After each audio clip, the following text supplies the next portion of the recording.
hence, my ministry has recruited 43 medical and health officers on contract. In view of the non-availability of registered doctors in the local market, it is not being possible to fill all the vacant positions. Madam Speaker, as regards nursing staff, I am informed that each year approximately 60 nursing officers retire on reaching the age of 65. In addition, a significant number of nursing officers leave the public service for various reasons, further exacerbating the shortage. Madam Speaker, 223 trainee nurses were enlisted on 22nd September 2025 following a vacancy advertisement and were undergoing a 3-year course at the Central School of Nursing. In addition, 138 trainee nurses who joined the training 3 years ago will complete their training by August 2026. Madam Speaker, I am informed that the recruitment of nurse educators is currently underway as part of a strategic initiative to strengthen training capacity within the healthcare system and ensure the continuity of training.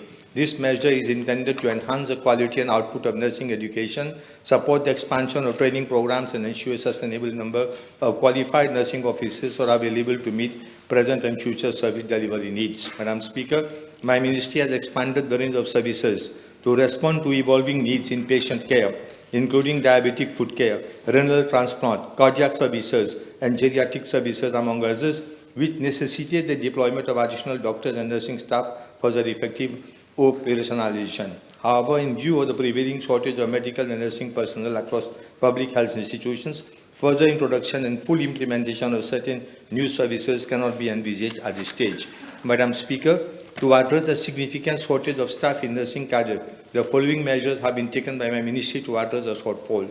67 nursing officers are currently employed on a month-to-month basis.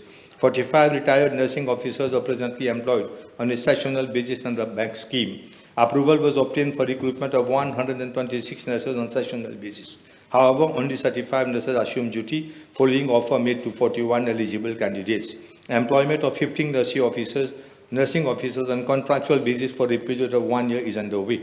Madam Speaker, I am also informed that the scheme of service for the post of nursing officer has been amended in November 2025 to provide opportunities for candidates who have successfully completed recognized nursing programs other than the Central School of Nursing, such as Polytechnic Mauritius Limited and other universities, to be recruited in the government service.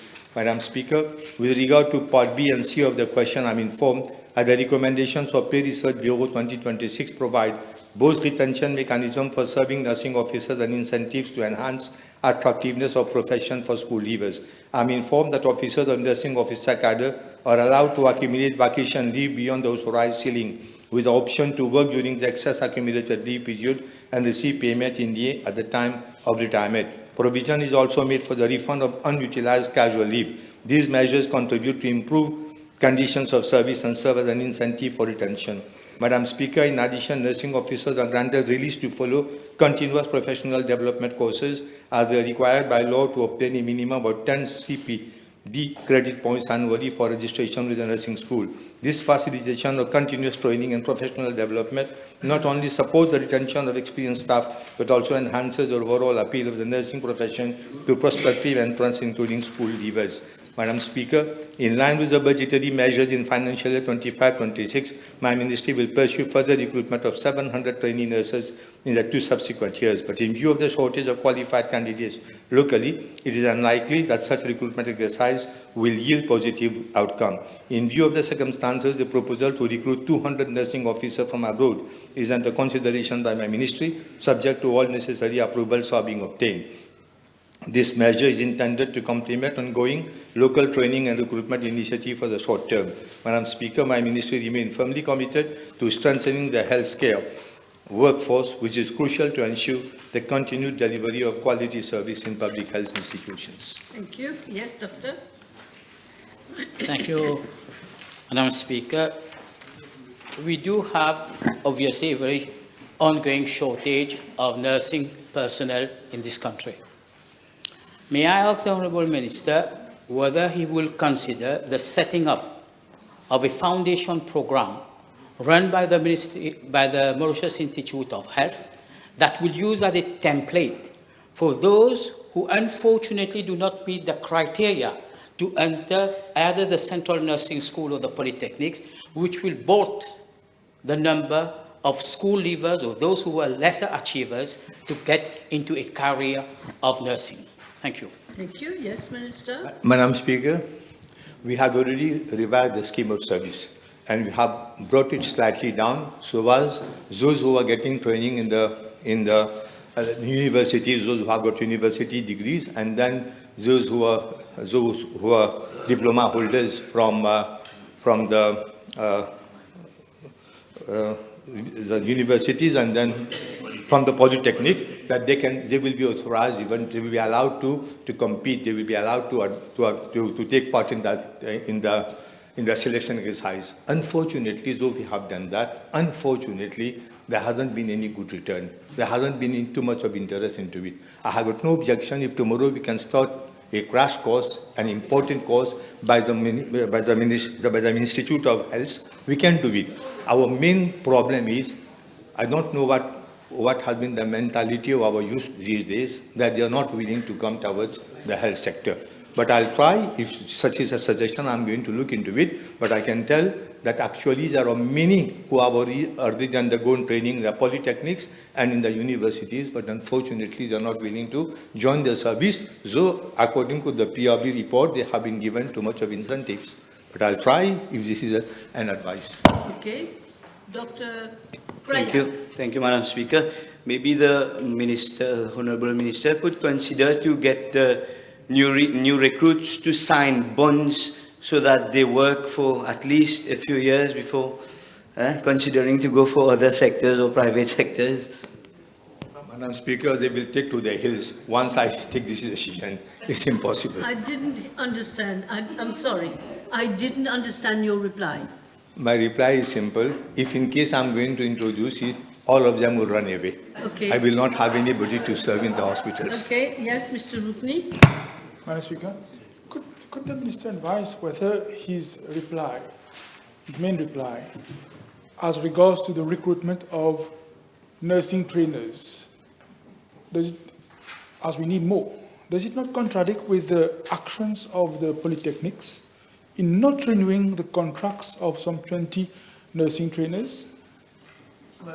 That polytechnic doesn't fall under the jurisdiction of the Ministry of Health. But I am told they were contractual workers. But here in our case, Mauritius Institute of Health, that was a very flourishing organization, a very important organization, internationally recognized. But unfortunately, the last 10 years, they have destroyed everything.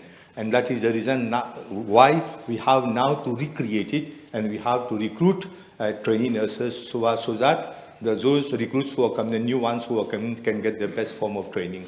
That is the only reason. Okay. Yes, Doctor. Thank you, Madam Speaker. But what if the Ministry of Health, in collaboration with the Ministry of Education, sponsors education for students, nursing students, and then get them to sign bonds so that they stay in the service? To start with, they are not interested. Our problem is we had advertised. They are not interested in coming. If they are not interested in coming, how can you ask them to sign bond? So we have to create an atmosphere where they will take an interest to serve. The aspect of service isn't there. That is a problem. Okay. You'll have time to brood upon it, all of you. It sounds like a very important issue. Okay. The Honourable Second Member for Rivière des Anguilles, Suyac. B99, please. Madam Speaker, I thank the Honourable Member for the PQ, which will allow me to inform the House where matters stand regarding the proposed reform in the educational sector. There are a series of changes which have already been undertaken.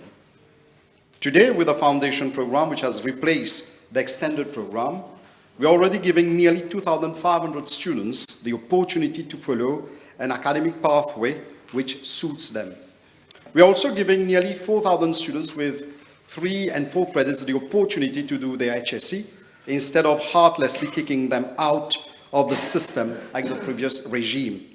Obviously, this decision may impact on the quality of HSC results next year. Madam Speaker, while the former Minister of Education did not believe in participative or collaborative strategic policy development framework, I opted to act differently.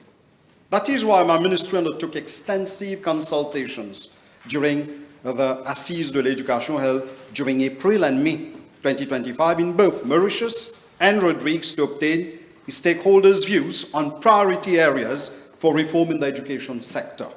Subsequently, a technical committee was set up to incorporate the feedback and recommendations into the blueprint for education, intended to serve as the strategic policy framework for educational sector transformation. Madam Speaker, on 14th November 2025, the government examined the first draft of the blueprint, and an inter-ministerial committee was constituted to further deepen the analysis of the specific recommendations made in the blueprint. Meetings of the interministerial committee were convened on 18th, 21st, and 24th November 2025, respectively, and a report was submitted to government on 28th November 2025. We know that the public at large and parents and stakeholders in general are not always appeased with abrupt changes in the educational system. We know that any major change in the education system will have far-reaching impact on the lives and future of Mauritians. Given that this government believes in dialogue and consultations, it was agreed to hold further public consultations regarding proposal options A and B as follows. Option A, admission to grade 7 in national and regional secondary schools based on the PESAC assessment, together with the abolition of the NC examination. Option B, admission to grade 10 in national secondary schools following a review of the existing mode of NC assessments. Madam Speaker, on 5th December 2025, government was further informed that a communiqué would be issued on the same day inviting public comments on the options proposed. These consultations were held from 8th December to 20th January 2026. The later date was subsequently extended to 13th February 2026. Madam Speaker, these public consultations were conducted through an online survey, which was carried out to seek the views of the public at large on the proposed options, which include proposals for admission in secondary schools, grading system at PESAC, and gender model for secondary schools. A consultative meeting will also convene on the subject on 15 January 2026 with ministers, junior ministers, and members of the National Assembly and members of the Rodrigues Regional Assembly. Madam Speaker, in the month of February 2026, further consultations were held with other relevant stakeholders, including Service Diocésain de l'Éducation Catholique, the Private Secondary Education Authority, the Mauritius Examination Syndicate, the MIE, the Special Education Needs Authority, as well as the unions of the primary and secondary education subsectors. Furthermore, on 5th February 2026, my ministry engaged in a consultative meeting with students and parents on the options mentioned above. On 11th February 2026, further consultations were held in Rodrigues, again with students and parents. In light of all these additional consultations, my ministry convened a meeting of the Interministerial Committee on 23rd March 2025 to review the findings and formulate recommendations with regard to the preferred option for admission to secondary schools, the grading system for PESAC, and the proposed gender model for schools. Madam Speaker, although we are no longer in the consultation phase, innovative ideas and new concepts continue to emerge. We care deeply for our children. Under the current zonal system, for example, for admission in regional schools, a child may be required to travel from Grand Gobe to La Tour-Kénique, or from Beaubassin to the eastern part of the country, simply to attend school. This is unfair. We are therefore seriously considering reviewing the zonal system. Moreover, certain decisions taken by the previous government adversely affected the curriculum for lower secondary. In practice, because students from the extended stream and mainstream were required to sit for the same national certificate of examinations, the curriculum was adapted to accommodate the extended stream. Unfortunately, this did not adequately serve those students preparing for the Cambridge examinations. The results, as we all know, speak for themselves. Madam Speaker, we have initiated serious discussions with Cambridge University regarding a new curriculum for lower secondary, that is for grade 7 to grade 9, so that our students are adequately prepared to take their school certificate examinations in the future. Soon the recommendations will be presented to the Cabinet and to the public. Thank you. Thank you. Yes, Mr. Chairman. Can the Honourable Minister inform the House whether there is a timeline as to when all these changes will be implemented? I wish to inform the Honourable Member, with your permission, Madam Speaker, that certain decisions which we propose to bring, we have already started, but there are certain decisions we will have to respect the legal time frame before implementing them. We need to give sufficient time for stakeholders before implementing these measures, depending which, yes. Yes, Mr. Ramkilawan. Apart from academic reforms, is the Honourable Minister catering for any measure to tackle the severe problem of indiscipline among youngsters in schools? Definitely, Madam Speaker. For the past 10 years, I will say, much was not done regarding, you mentioning indiscipline, regarding proliferation of drugs, bullying, other forms of indiscipline. Last year, Honourable Member, we conducted a workshop for nearly 10,000 members of the public, students, parents, and so on, to sensitize them on bullying. And this year, we have already started sensitization campaign on cyberbullying. With the support of the Honourable Minister of IT, we have already undertaken it, and we have sought the help of the police force in order to educate, sensitize, train our staff and students regarding the problem of drugs and what are the measures that have to be taken. And another important measure, Madam Speaker, is the emotional well-being of our kids. What are the factors that have to be taken so that we are not only focused on the academic side, but the total development of our kids, and especially at a time, let it be mentioned, at a time when many kids come from broken home, where there is domestic violence and so many toxic activities taking place. How do we look after our kids amidst that situation? All these are being taken care of by different members of my ministry and other stakeholders, other ministries which are helping Ministry of Education. Okay. Yes, Mr. Jamal. Thank you, Madam. One of the major reforms is the replacement of extended program by the foundation program.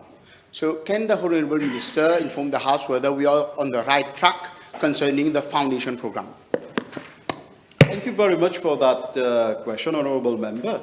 I think it was yesterday you accompanied me along with Honourable Doriaou to a secondary school in the south, if I'm not mistaken, and we saw de visu the good work of our kids. For example, I wish to, with your permission, to inform the House, we saw our girls, foundation program girls, grade 8, who are doing plumbing, and they presented the work. And also, given that we are talking about, we import a lot of food, 80% nearly, Honourable Minister of Agriculture will take note of that, how our kids' foundation, they are coming with hydroponic and how they are going for horizontal and vertical farming, smart farming. So it is on the right track. And I wish to inform the Honourable Member that foundation program, soon we are going to recruit around 14 to 16 coordinators to oversee the work that is being done by the foundation program, because we are giving opportunities, Madam Speaker, to students. If we were not in power, if this government were not here, we would have kicked nearly 2,500 students on the street by giving them a curriculum not adapted to their needs. But we are empowering these kids, and gradually this may help at various levels. Food security, but also we are empowering these kids so that their skills can help in proper human resource management in the short and long time. Thank you. We're going to stick with that question. As usual, very interesting. Okay, then after that. Thank you. As the Honourable Minister is saying that opportunities are being given to students, will these students be given the opportunity to do Oriental languages and KM at the same time? Oh my Thank you. God. No, Minister, we had that question last week. So we are not going to go into that. We already had the question. Mr. Bichuk, I think, asked the question. He replied. It's like we are repeating every Tuesday. Of course, I'm interested in the subject. Yes, Mr. Merci, Madame la Présidente. This question is not a joke, it's a philosophical one. While we're talking about reforms, can we imagine that someday we organize all the examinations, not just Cambridge, but we have them here in Mauritius? Oh, wow. This is we need to reflect. Okay, we can't throw an answer like that. All right, and there are some papers, at least, honourable member will take note. There are some papers which are marked, prepared by Mauritians. Huh? All right, already. Oriental languages? And other Okay. subjects also. Okay. Okay. Thank you. Okay. Okay, with that question. Next question is Mr. First Member for Portrees Maritime. B100. Thank you, Mr. Duman. Madam Speaker, in my written reply to Parliament question B1098 of the sitting of 25th of November 2025, I had provided the reason why the Anjalay Coopen Stadium is not fully operational. I would like to highlight once again the deplorable state of sports infrastructures that this government inherited from the previous regime. My ministry has already initiated urgent and corrective action to address the issues. The main reason why the Anjalay Coopen Stadium is not fully operational are as follows: heavy water leakage on the grandstand, absence of fire certificate due to faulty fire alarm system, defective fire hose, rails and firefighting equipment, damaged bucket seats and unusable changing rooms, broken tiles and damaged false ceiling, flaking and cracking paint, and pigeon infection. Madam Speaker, for the current financial year, an amount of 15 million rupees has been provided to my ministry for upgrading work at Anjalay Coopen Stadium. As at date, these funds have already been fully committed as follows. A contract amounting 13 million rupees had been awarded for upgrading works. The work comprised removal and replacement of damaged tiles in corridors and changing rooms, repairs to spoiled concrete, internal and external painting works to the front stadium block, application of floor dressing, paint where required, replacement of damaged false ceiling, and removal of wooden ducting. These work have been successfully completed last week. A second contract amounting to some 3.2 million has been awarded to the supply and installation of bird netting and other accessories, such as eagle bird eyes and propellers at the stadium. The works are ongoing and are expected to be completed in April 2026. Bids for supply for the installation of a new fire alarm system at the stadium are currently at evaluation stage.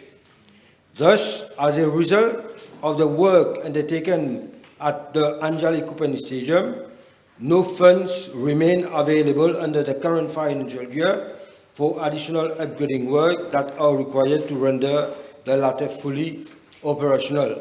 The outstanding work that need to be undertaken thereat are as follows: general electrical wiring and flooding repairs, major civil and piping works, waterproofing works, replacement of bucket seat, upgrading and synthetic track, installation of a scoreboard, and general painting work. Madam Speaker, in view of the extent and nature of the works required at the stadium, substantial investment will be necessary to restore it to to the required standard. My ministry has already worked out a comprehensive scope of work for the rehabilitation of the whole stadium, and a financial proposal would be made in the forthcoming budget 26-27 to the Ministry of Finance. Hence, at this stage, it would be premature to state a specific date for the reopening of the stadium. However, Madam Speaker, I wish to highlight that presently, other sections of the stadium are being put at the disposal of a sports club and organization for sports and non-sport activities. Yes, Mr. Juman. Okay. From what we heard from the Minister, it is clear that it is not going to open in the next 12 or 18 months. But despite the stadium is closed, are you aware that monthly we are spending like 1 million rupees as fixed costs? And this is not a blatant case of spending public money, public funds unjustly? I'm fully aware that the stadium has, like I said, there are some activities that are ongoing, some sport activities, like football matches, sport football matches. The parking is using for some rally that we are occasioning for the function. And there are also some activities that is going on. So we can't stop that. We have curtailed a lot of expenses, but we have to do with what we have. Yes, Mr. John. Thank you, Madam Speaker. Can I know from the Honourable Minister when the last time a football match was played there? I mean, like I said, the stadium, what we inherited, Minister, he asked a specific question. When? I don't have the exact answer, but I'm saying the answer is you that, don't know. No, I'm saying that we did not have a real match in the stadium because it was not homologation. You just said there was a football match. Last question, last supplementary. Though we spent like 13 million rupees and we have a survey done by the CAF. And can you lay the report of the survey to the National Assembly? I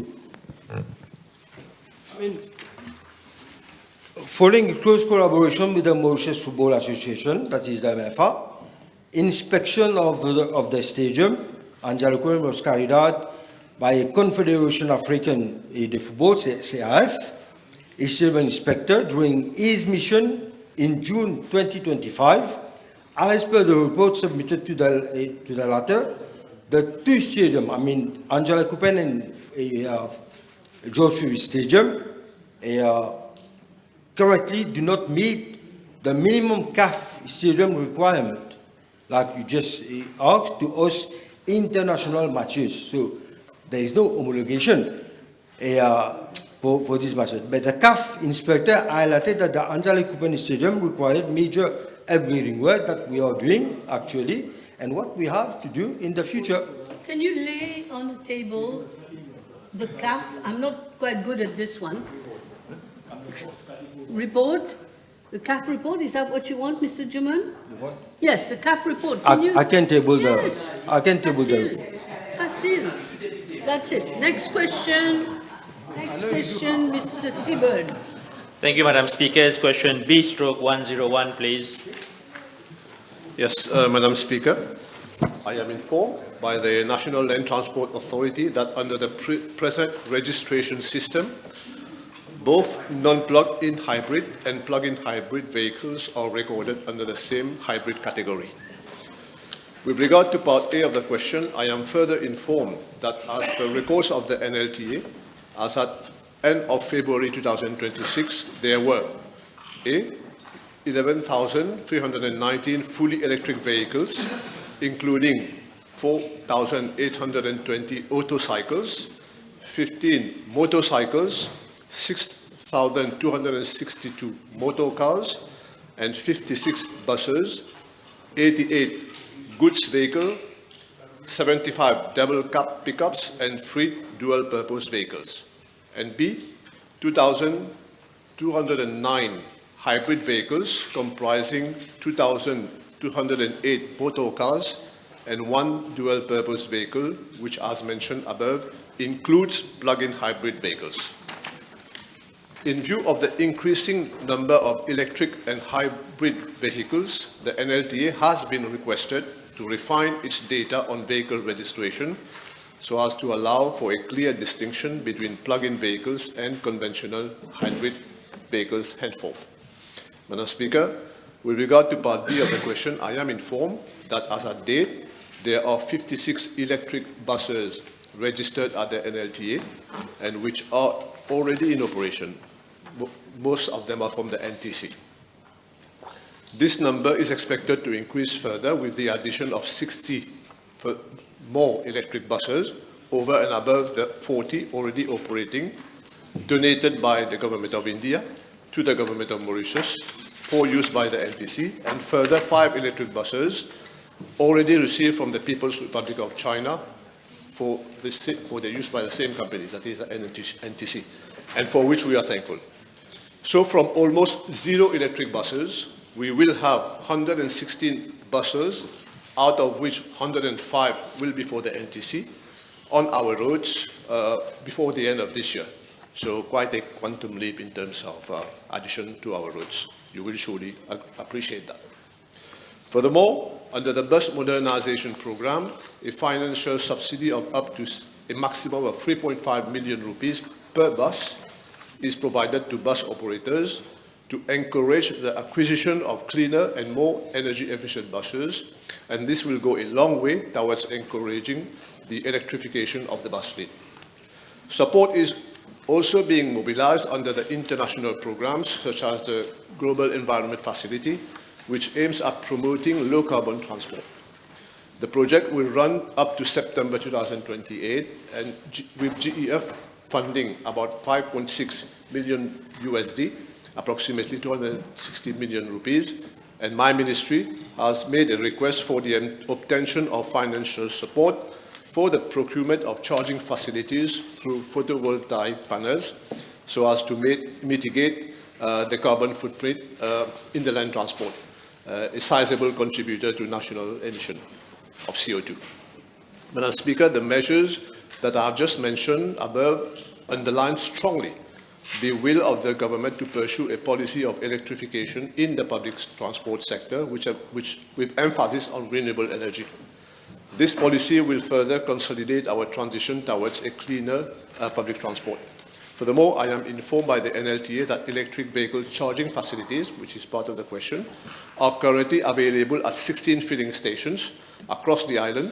However, it is necessary to underline that a significant number of electric vehicles currently in use, including electric and plug-in hybrid vehicles, are charged mostly at home of the owners overnight due to the time it normally takes for a battery to be fully charged.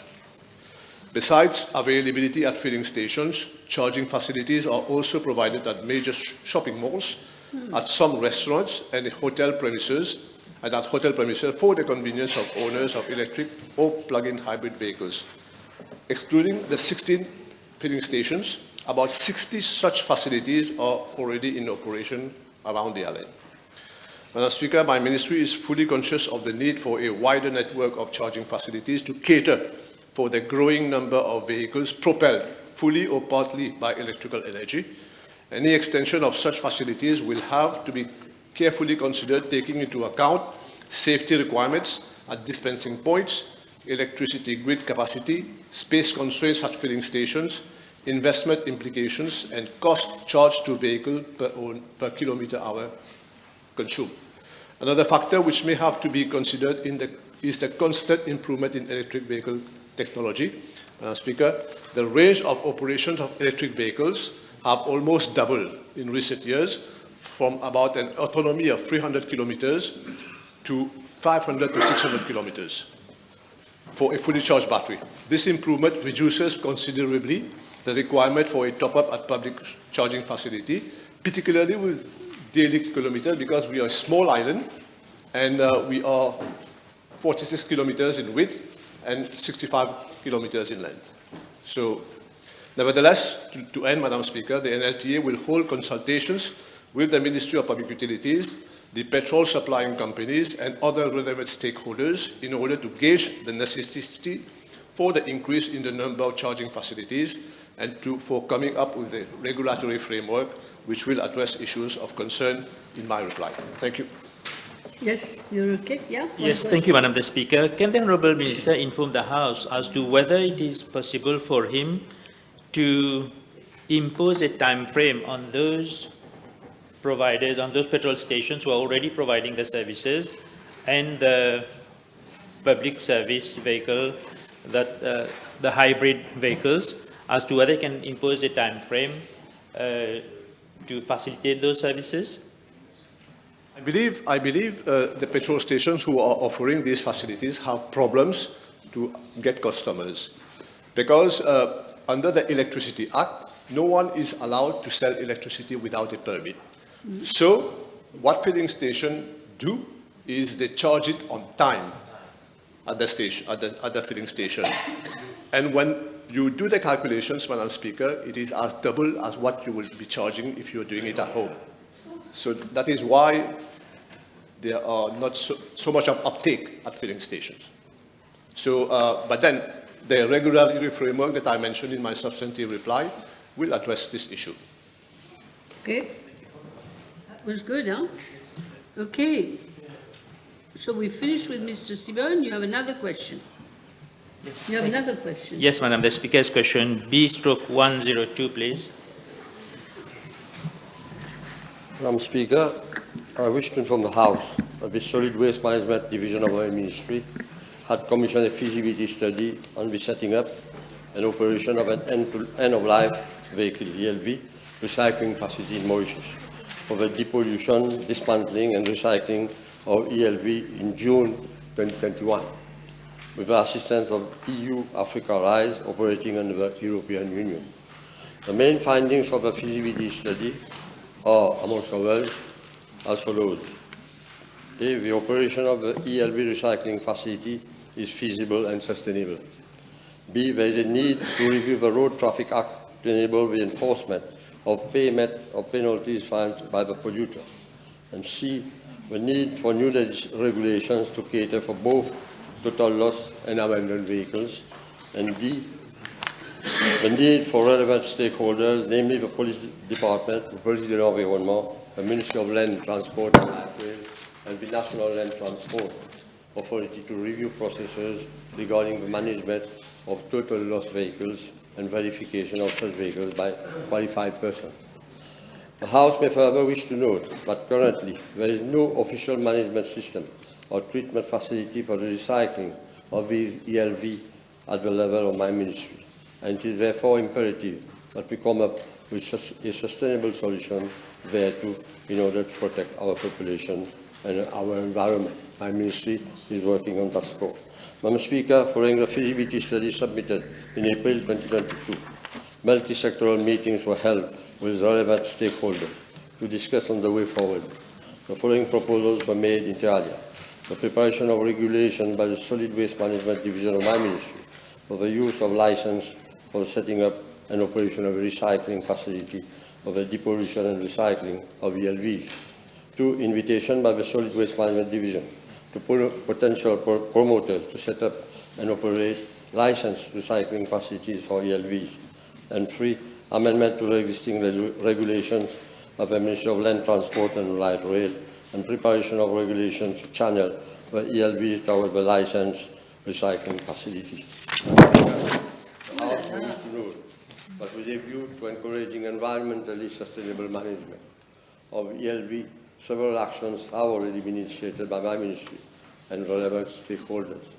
The Solid Waste Management Division has prepared draft regulations for the licensing of a recycling facility for the depollution and recycling treatment of ELVs. And on the other hand, the Ministry of Land Transport and Light Rail has prepared a draft regulation to channel the ELVs to recycling treatment facility.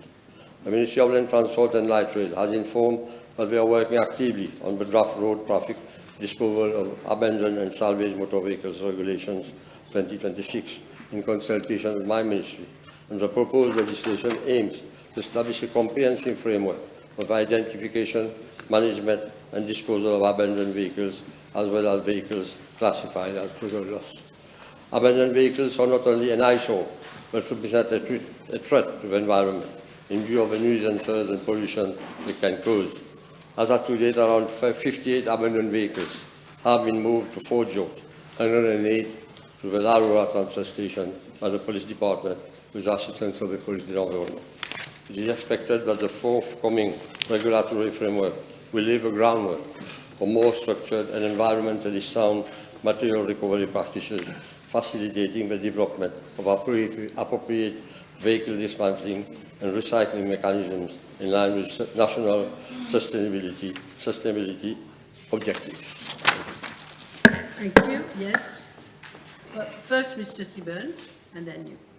Thank you, Madam the Speaker. I thank the Honourable Minister. Can the Honourable Minister also consider the possibility of, once the setting up of the recycling vehicle facility is put in place, to provide a financial incentive to those owners of those vehicles who want to dispose their vehicles in an environmentally friendly manner?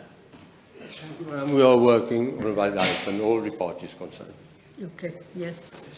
Mr. Lubin, yes? Thank you, Madam Speaker. May I ask the Honourable Minister whether there is a comprehensive study with regard to the number of end-of-life vehicles that we have around the island as at now? It is scattered all around the island, but we don't have specific survey for that. This survey is in process. I can assure my Honourable Member this is a real problem. It's an eyesore. So we are working not only by ourselves, but with the local authorities. Yes. I'm just laughing because we know in Rosehill where to find these vehicles. We all know. Thank you, Madam.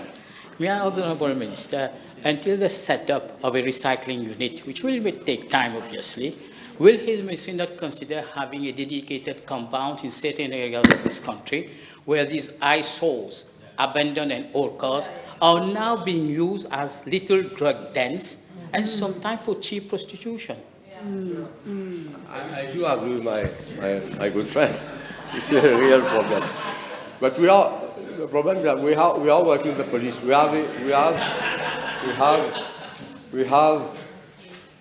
have been using the Lalora Center and also a site at Fort George with the help of the police. So this is a real problem, and I think any suggestion from any honourable member is not me only, so it's most welcome. Okay. Let's hope that the eyesores will go gradually. We'll get rid of these eyesores, huh? Okay, Mr. Bichu, yes? Do you want to share the joke? No, sorry, Madam. I'm sorry, Madam. B103, please. Madam Speaker, with your permission, I shall reply to this PQ. I am informed by the Tourism Authority that following inspections carried out by its Monitoring and Compliance Unit from January to March 2026, 25 contraventions have been issued for non-compliance to conditions of licenses, namely operation hours, permitted noise level, and maximum number of persons at a time, amongst others.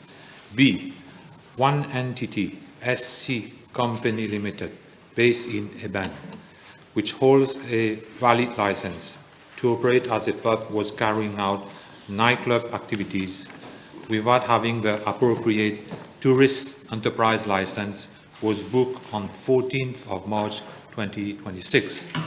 C, another company, BPE Limited, based in Catrebon, which was advertising and operating as pub without holding the appropriate tourist enterprise license, was booked on 14th of March 2026.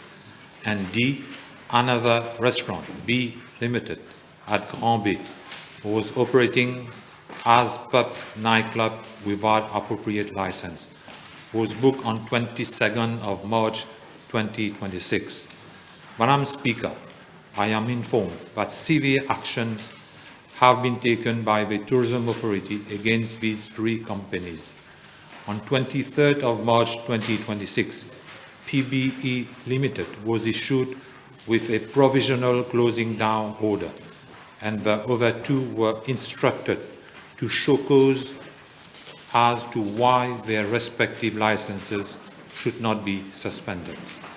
Actions are being contemplated against other operators to ensure that activities are undertaken in a sustainable manner, in line with the legislation and according to guidelines and conditions to license, while assuring safety and security for both tourists and Mauritians.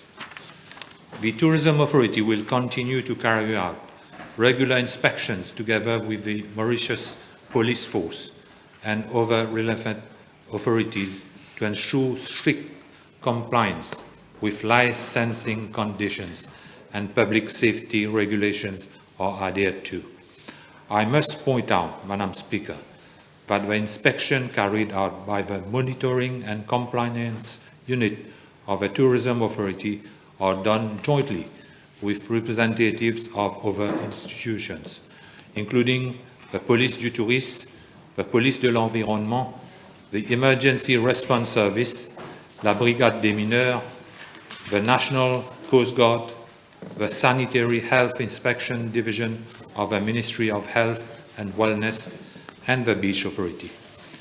Madam Speaker, I wish to assure the honourable member that the Ministry of Tourism and the Tourism Authority are doing their utmost to reinforce enforcement mechanisms so as to ensure that public order and our tourism sector are safeguarded.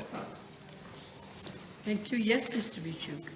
Yes, Madam, I thank the Acting Honourable Minister of Tourism for this comprehensive reply. However, is the Minister aware that pubs are not allowed to run dance floors and run concerts with amplified equipments?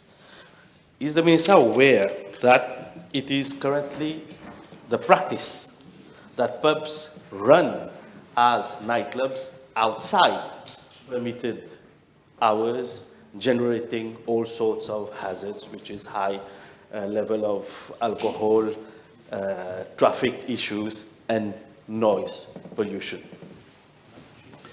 I'm not aware, but I will ask the Tourism Authority to take appropriate actions. Thank you, Minister. Yes, he won't be aware.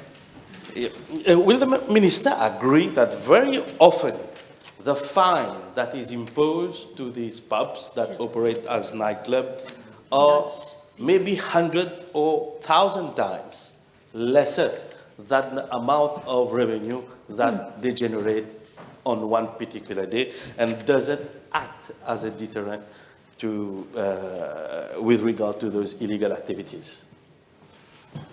You know, Minister? As I'm not the substantive minister, I will talk to the substantive minister on it. Yeah, logically what you want is for the law. Question, is the Honourable Minister ready to meet with the stakeholders of this industry to mettre de l'ordre in this bazaar that is operating in this sector? Il va passer le message. Well, I'm ready to meet them if necessary. Yes. Yeah. Yes, all right. I think the message has gone. Okay. Now I am calling on the third member for Pamplemousses and Triolet, Mr. Rockney. Madam Speaker, B104. Thank you. Madame la Présidente, mon ministère dispose d'un plan directeur pour la gestion intégrée des ressources en eau à Maurice. Le plan directeur définit la feuille de route pour la mobilisation, le stockage, la distribution de l'eau à l'horizon de 2050. Il présente la planification stratégique des projets tels que la construction de nouveaux barrages, la réhabilitation ou l'agrandissement des barrages existants, la construction des prises d'eau directes dans les rivières ou en réservoir et le forage des puits. Ces projets sont mis en œuvre en fonction des priorités et des financements disponibles. Madame la Présidente, face à la sécheresse sans précédent que connaît le pays depuis 2024 en particulier, mon ministère a élaboré un plan Marshall approuvé par le cabinet en octobre 2025, l'année dernière. Ce plan définit la stratégie du ministère pour mobiliser des ressources en eau supplémentaires, court et à moyen terme. Le plan Marshall repose sur 6 piliers stratégiques. Le premier, le développement actif des eaux souterraines. Le plan prévoit en priorité le forage d'une vingtaine de puits supplémentaires au cours des 3 prochaines années.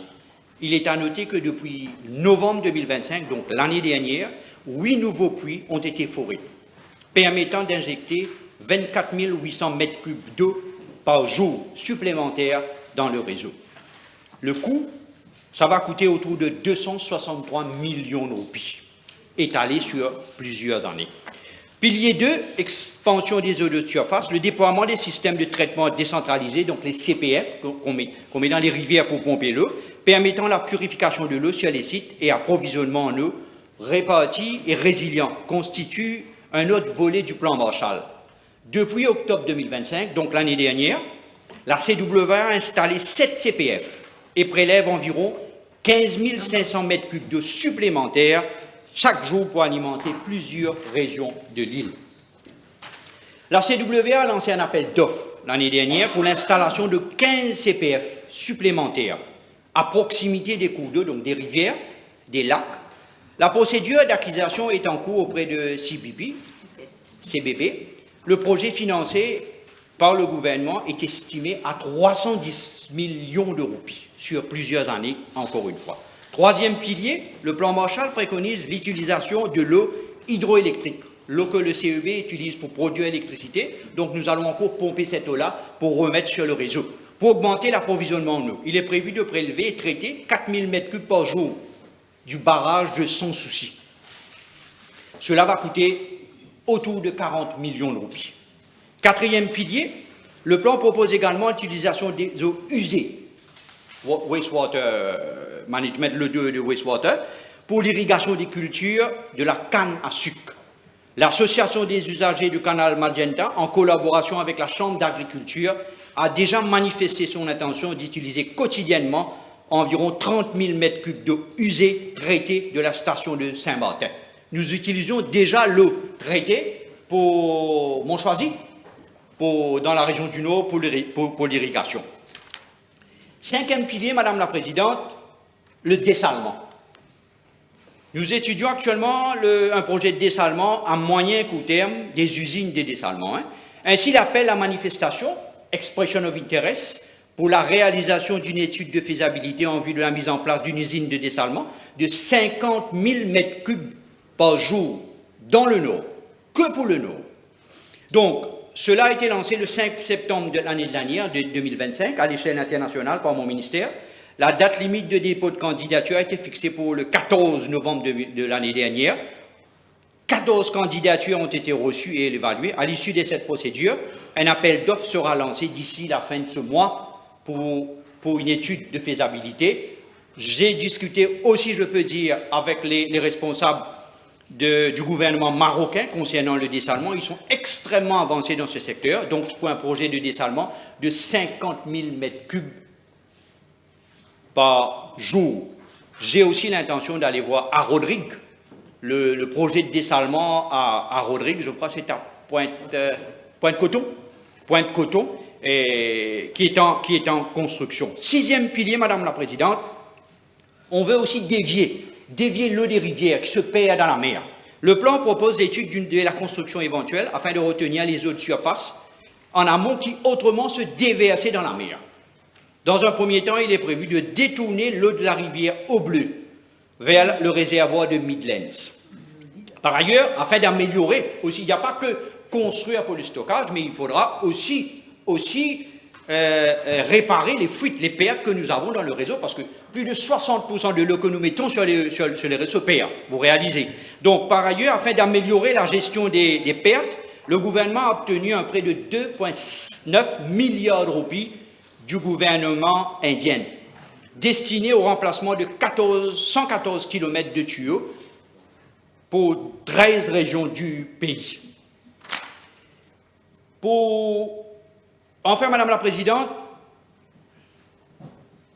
pour remédier durablement aux pénuries d'eau chroniques dans le sud, pas chez vous, monsieur l'honorable membre, mais dans le sud du pays, la construction du barrage de Rivière des Anguilles a été lancée. Donc la construction va commencer en novembre, décembre de cette année-ci. Donc, cela va aider énormément,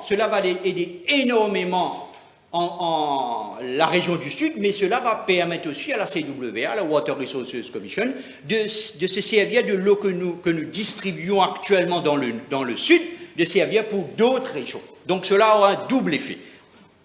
Je pense que... Merci Madame la Présidente. Madame la Présidente, malgré l'injection des additionnels 24 000 m3 d'eau dans nos réseaux, ma circonscription, la circonscription numéro 5 et la circonscription numéro 6, a fait face à un manque d'eau sans précédent, même pire que les 10 années précédentes, que ce soit pour le potable ou l'eau qu'on utilise pour l'irrigation. Quelle en a été la cause et pourquoi est-ce que certaines régions continuent à faire un tel manque? Je dois préciser, Madame la Présidente, qu'il n'y a pas que la circonscription de l'honorable membre. Le Nord en particulier a été affecté. Le Nord en particulier a été affecté. Et je dirais que le réservoir de la Nicolière, c'est le réservoir qui alimente la région du Nord et qui est utilisé du côté domestique et agricole. Ce que nous faisons bien souvent, Madame la Présidente, c'est que nous distribuons l'eau par la gravité. Donc il faudra remplir les réservoirs pour que l'eau descende chez certaines personnes. Deuxième chose, c'est que nous faisons face à une sécheresse. Le mois de février a été le mois le plus sec depuis 104 ans. Pour réaliser. Donc, il nous faut prendre de l'eau de Midlands pour remplir le réservoir de la Nicolière qui desservit le Nord. Une chose. Et deuxièmement, nous avons un problème de pression sur le réseau. Vous savez, les tuyaux que nous avons datent de 50 ans, de 60 ans. Une chose. Deuxième chose, c'est que quand nous avons dépensé les 700 millions de roupies de Pipe Replacement Programme dans le temps, nous n'avons rien reçu en termes de improvement sur les pertes. Si nous mettons trop de pression sur le réseau, les réseaux explosent. Si nous mettons pas suffisamment de pression sur les réseaux, les gens n'arrivent pas à voir l'eau, ou certaines personnes en hauteur. Je peux dire que le dessalement va aider, c'est pour cette raison que nous avons décidé de commencer avec une station de dessalement dans le Nord. Parce que dans le Nord, nous avons principalement à satisfaire les domestiques, c'est vrai, mais aussi les clients domestiques, mais aussi l'agriculture. Si vous donnez trop aux résidentiels, le secteur agricole, se plaint, ils disent que les légumes, on n'a pas arrêté l'irrigation des légumes malgré la sécheresse. Ceci dit, je peux comprendre, je suis d'accord avec l'honorable membre que le Nord, nous faisons face le Nord actuellement à ce souci. Mais c'est pour cette raison que dans le plan Marshall, nous avons donné plus de priorité au Nord en termes de forage, en termes de CPF, pour augmenter la capacité de distribution. Je remercie le ministre, l'honorable ministre et le cabinet en général pour l'effort consenti pour résoudre ce problème-là. Je voudrais savoir dans combien de temps les utilisateurs, les consommateurs vont ressentir un improvement. C'est difficile à dire que, vous savez, malheureusement, celui qui avait promis des lots 24/7 n'est pas là, vous réalisez? Donc, je peux dire que nous avons un plan Marshall à court, moyen et long terme. L'honorable membre doit sûrement savoir que je parle ici des projets de plusieurs milliards de roupies. Le projet de dessalement, je me bats pour qu'on puisse avoir un G2G entre gouvernement et gouvernement pour financer ce genre de projet. Du jour au lendemain, je vais être franc, du jour au lendemain, on ne pourra pas dire que le Nord va être satisfait de la distribution. Mais nous faisons le maximum possible pour augmenter la capacité.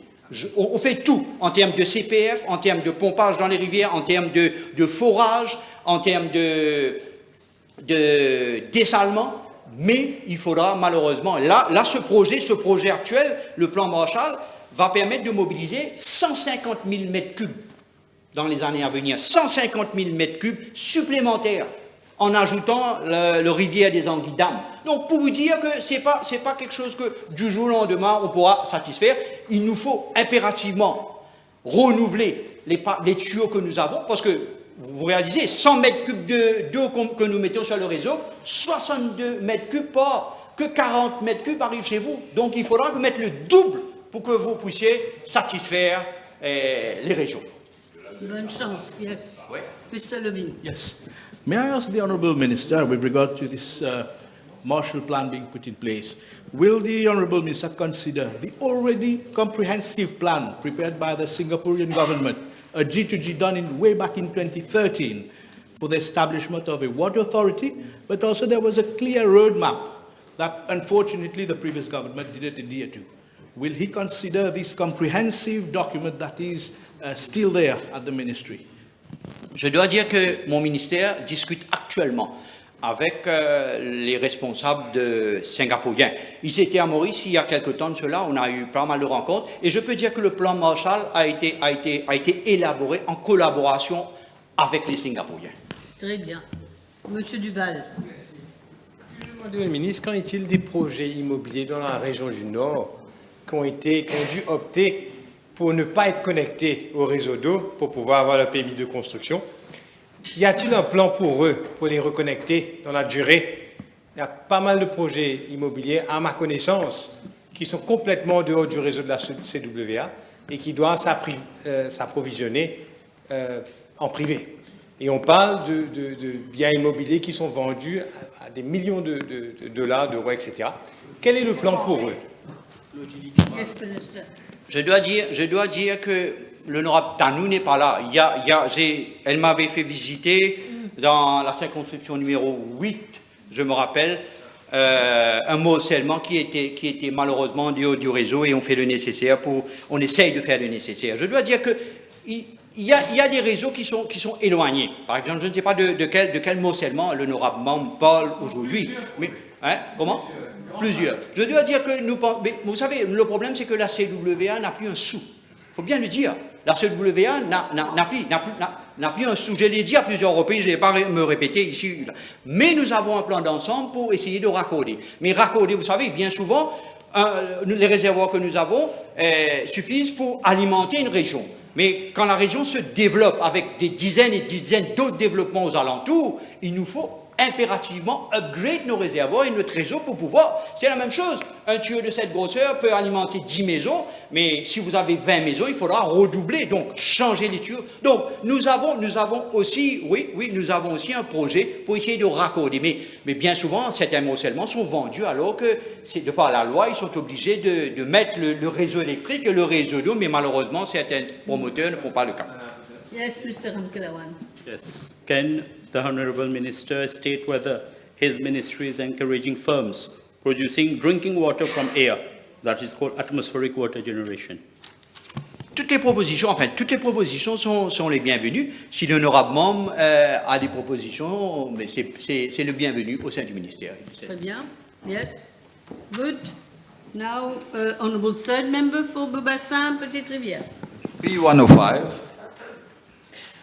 Madam Speaker, I would like to refer the House to my reply to PQ B220 at our sitting on 25th March 2025, wherein I had stated that while I am fully prepared to report on matters pertaining to Sport Federation in relation to their obligations under the Sport Act 2016, it will not be appropriate to report on their internal affairs.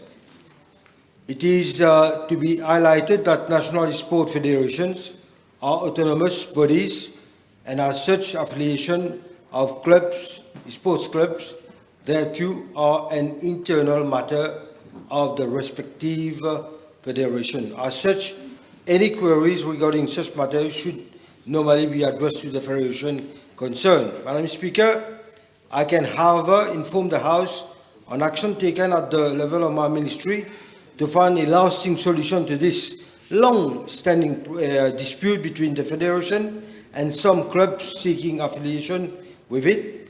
Since January 2025, 3 conciliation meetings have been held between the contesting parties and the Federation without success. After proactive discussion in September 2025, the Federation finally agreed to the finalization and formalization of the affiliation criteria, following which a structured process was initiated. I'm informed by the Federation that 13 and not 18 clubs had applied for affiliation with the Federation, a motion de judo. Out of these 13, 6 clubs had obtained official recognition from the Federation.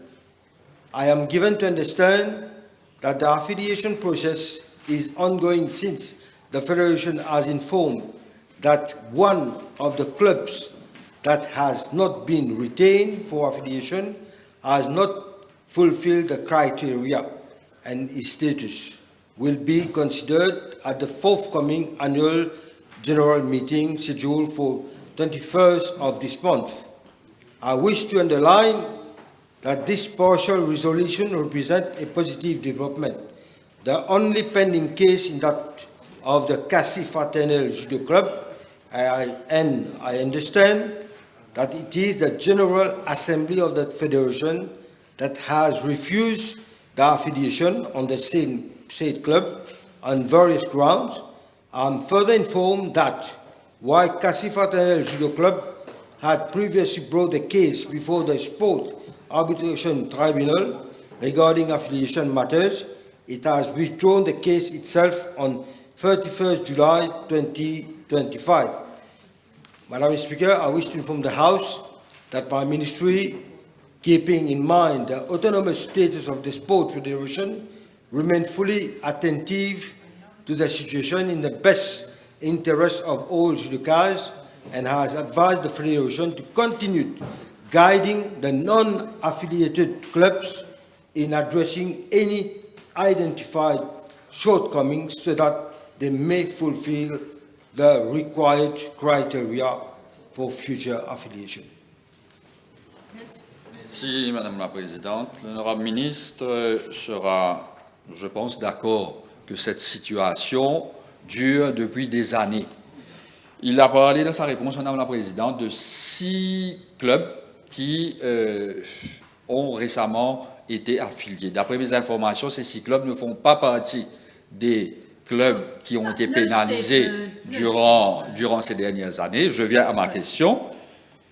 Peut-on savoir, dans le cas du judo, on sait très bien, l'honorable ministre a appliqué la guillotine en ce qui concerne le badminton. Peut-on savoir pourquoi, en ce qui concerne cette fédération, une situation qui perdure depuis des années, qui pénalise nos judokas et judokas depuis des années, pourquoi il parle d'autonomie, oui, mais pourquoi dans le cas de cette fédération, il n'a pas appliqué la guillotine qui aurait dû être appliquée depuis pas mal de temps pour permettre justement à cette fédération de se rendre compte qu'on ne peut pas continuellement, par je ne sais quelle raison, conflit ou autre, pénaliser des athlètes alors qu'ils font de leur mieux pour faire flotter le quadricolore.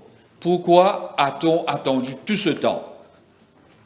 Minister. Madam Speaker, the honourable member will surely know that using 9(9) in the Sport Act is not what we can use here for the judo. We have applied for another federation because they do not meet the criteria. They do not respect the Sport Acts. But here, I ask the honourable member, give me one point that I can do to apply what you mean guillotine for that federation. I'm willing to do it if you give me the reason. Okay, why don't you deal with this nicely afterwards? You want to?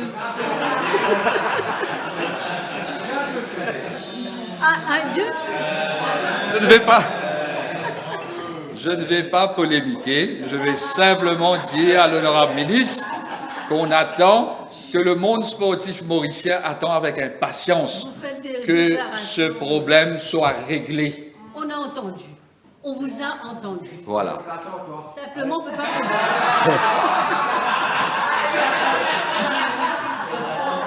Honorable Member, I'm fully agree with you on that issue, and I'm the person who is going to be very fair and honest if the Cassis fraternel get the affiliation.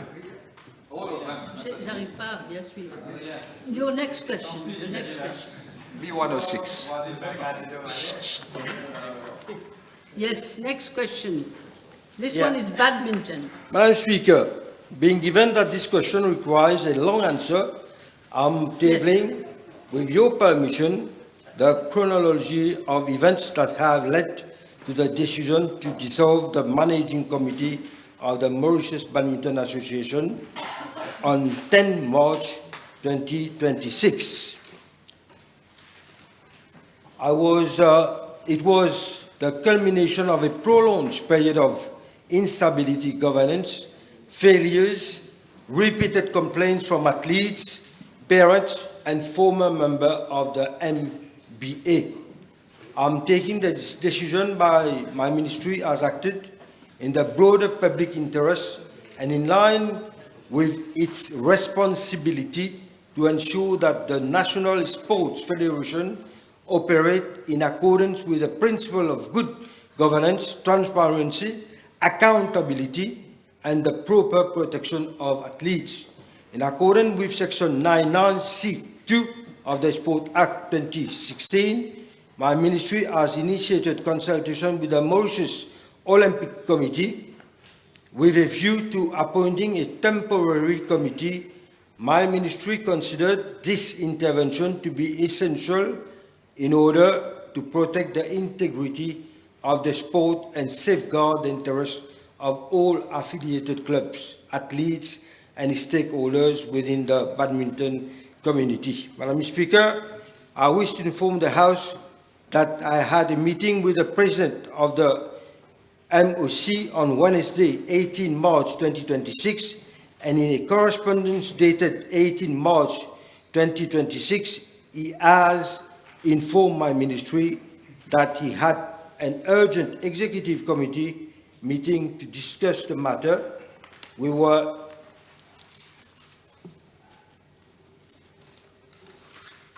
further informed that the MOC had referred the matter to the legal department of the International Olympic Committee for advice. Madam Speaker, I wish to also to inform the House that communication has also been established with the Badminton World Federation, governing body for the sport of badminton, through its legal and governance department. The MBA is a member of the Badminton World Federation. The latter has requested the ministry to share with them the detailed ground for the dissolution of the managing committee.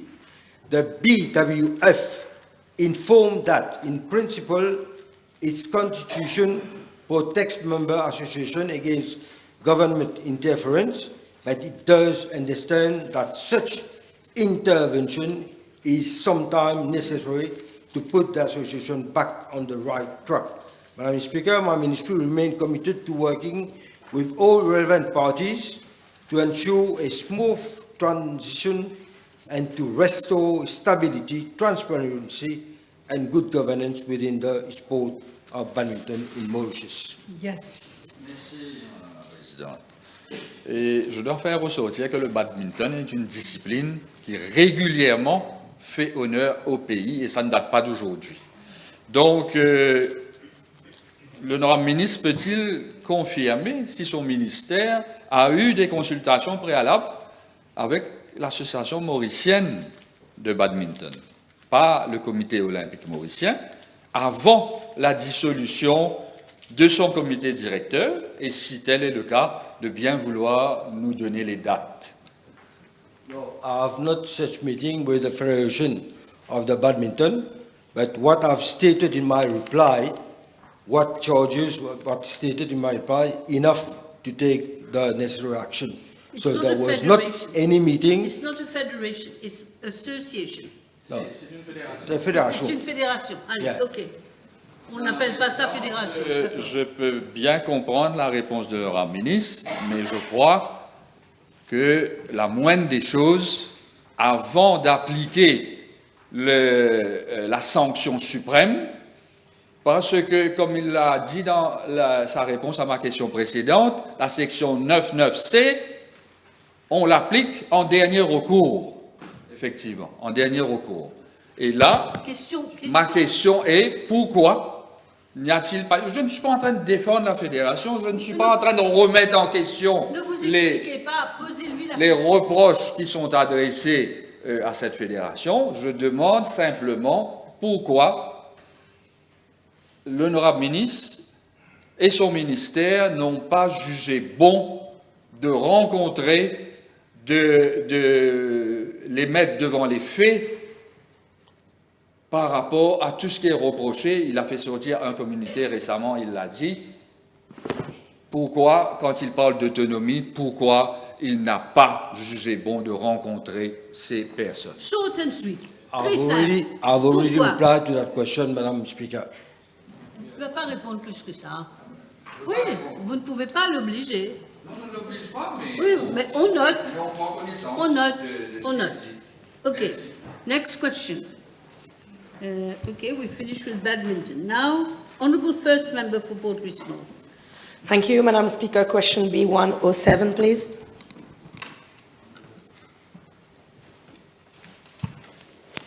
Madam Speaker, I'd like to first thank Honourable for this question.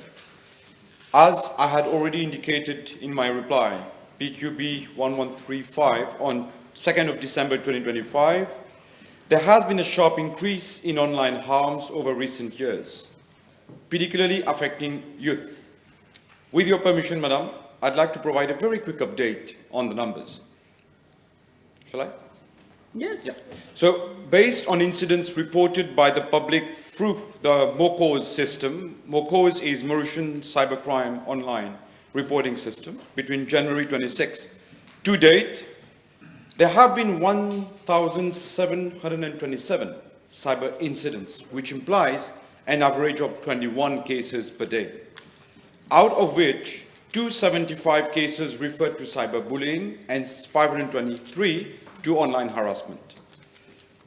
What is important to note here is that 78 of those victims are aged between 11 and 18, and most of them are females.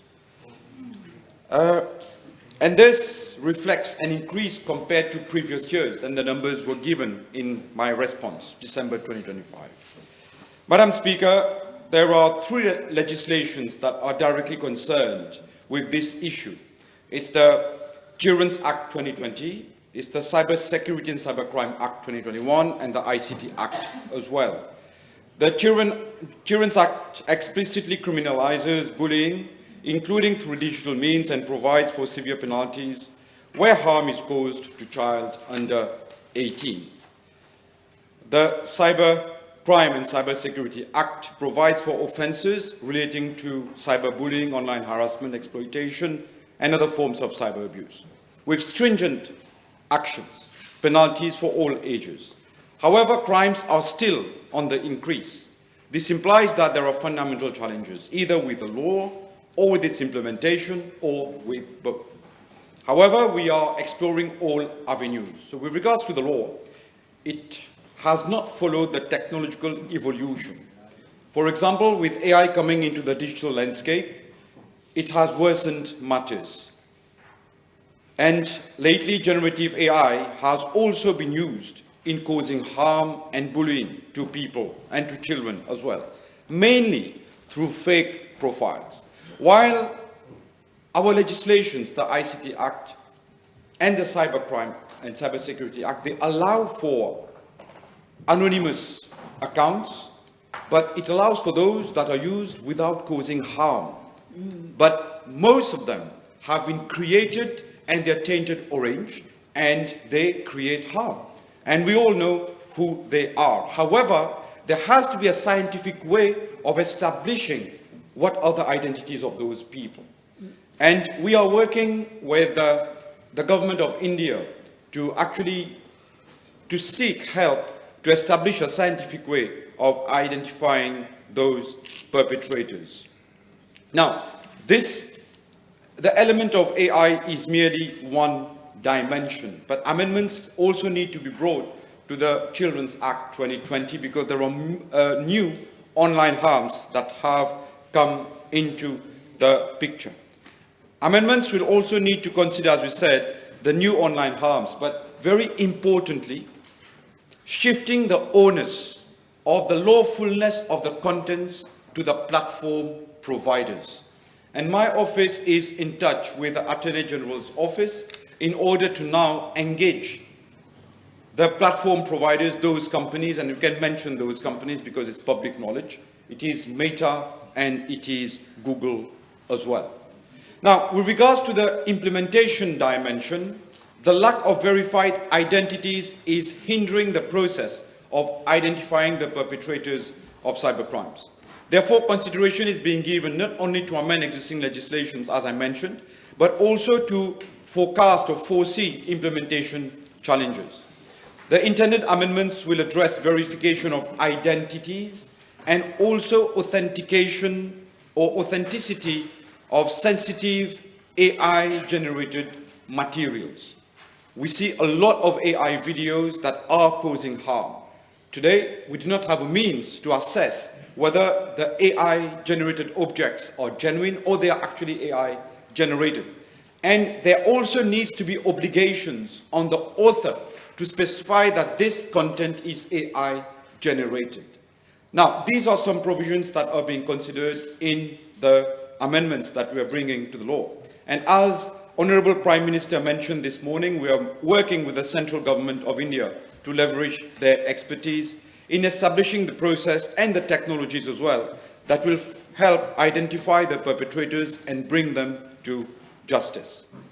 In May 2025, the Cabinet gave approval for the aforesaid amendments, and we are already actively working with the State Law Office to finalize the draft at hand. And Madam Speaker, I'd like to mention, and I'll finish my answer with this, that my ministry, the initiative of my ministry, generated the Child Online Protection Scheme or measure, which was implemented by the mobile network operators. So far, we have had a decent uptake and adoption of child online protection, but that works mainly on mobile phones for accessing social media.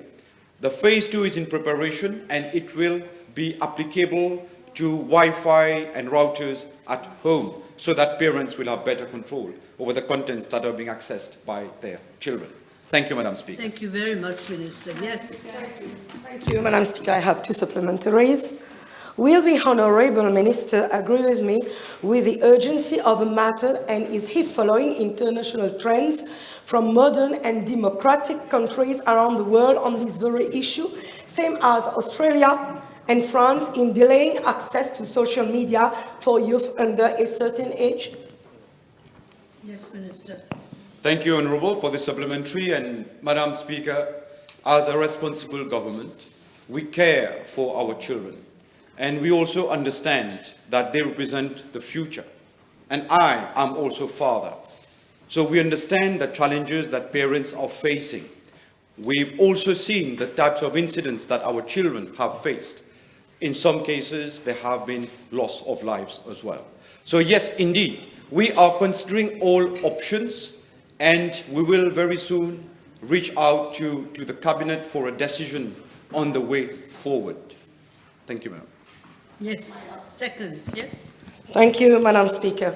Can the Honourable Minister indicate whether consideration is being given to the deployment of technical filtering mechanisms similar to those currently used in certain jurisdictions to combat child sexual abuse material in order to limit or block access to online content that has been formally reported and verified as cyberbullying, harassment, or abusive material targeting individuals, particularly minors and young persons? Thank you. Thank you, Honourable. I believe that the measures that we need to apply, they do not have to be only technical. Why? Because a child can always have access to the parent's phone. A child can always declare his or her age as being above 18 as compared to being below 16 or 13. Because today children below 13 are not actually accepted on social media platforms, on most of them. But they are still doing it. Therefore, the measures, yes, on the one hand, they need to be technical, and we will not leave any stone unturned to consider the technical measures within the respect of the Constitution. And we will also address measures such as sensitization of parents in order to clean up the digital space. Thank you. I'm sorry, I didn't get you. I shouldn't get too involved. But I would like to know more about the Constitution. I think nobody understood, really. Which respect do you mean? Tell me. I don't want to tell you. It's the privacy of correspondence, Madam Speaker. Yes? Yes. So when we talk about filtering, this implies that we will need to read the data ahead of the actual correspondent reading the data. And reading the data between two correspondents compromises the privacy of that correspondence. Hence, and the Constitution guarantees the right to privacy of correspondence. So whatever we will do within the respect of the Constitution. Including for children? Including for children. Yes, okay. May I ask the Minister, in order to combat fake profiles, which brings with it all the associated ill wills that we know, is the government prepared to consider, first of all, mandatory ID verification for those who are 18 and above, and as well, parental ID verification for those who are aged under 18, and if there will be an age limit for the use of social media in Mauritius, like is being done in the EU and in all the developed countries in the world. There is this mouvance. Question has already been put, I think.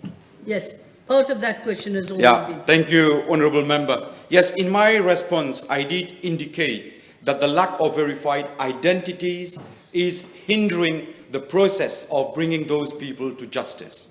We will implement the verification of identities. And parents should also assume their responsibilities so that they don't actually allow their children who are under a certain age, as per their own policies that they implement at home, because everybody has his or her own policies. But the government will have its own set of policies as well, which parents would need to implement. Just to clarify, okay. For the sake of clarity, Honourable Minister, when you say that we will be moving for identity verification, do we understand that the mainstream social medias like Facebook and others will take down all profiles that do not meet the identity verification criteria? Sure. Well, I'm not sure really what you're pointing at, because on the one hand you're stating that we should do it, on the other you are raising a problem that could actually result out of this action. Yeah, I'm not against it. I'm telling you it should happen. You should take down all the unverified accounts. Yeah.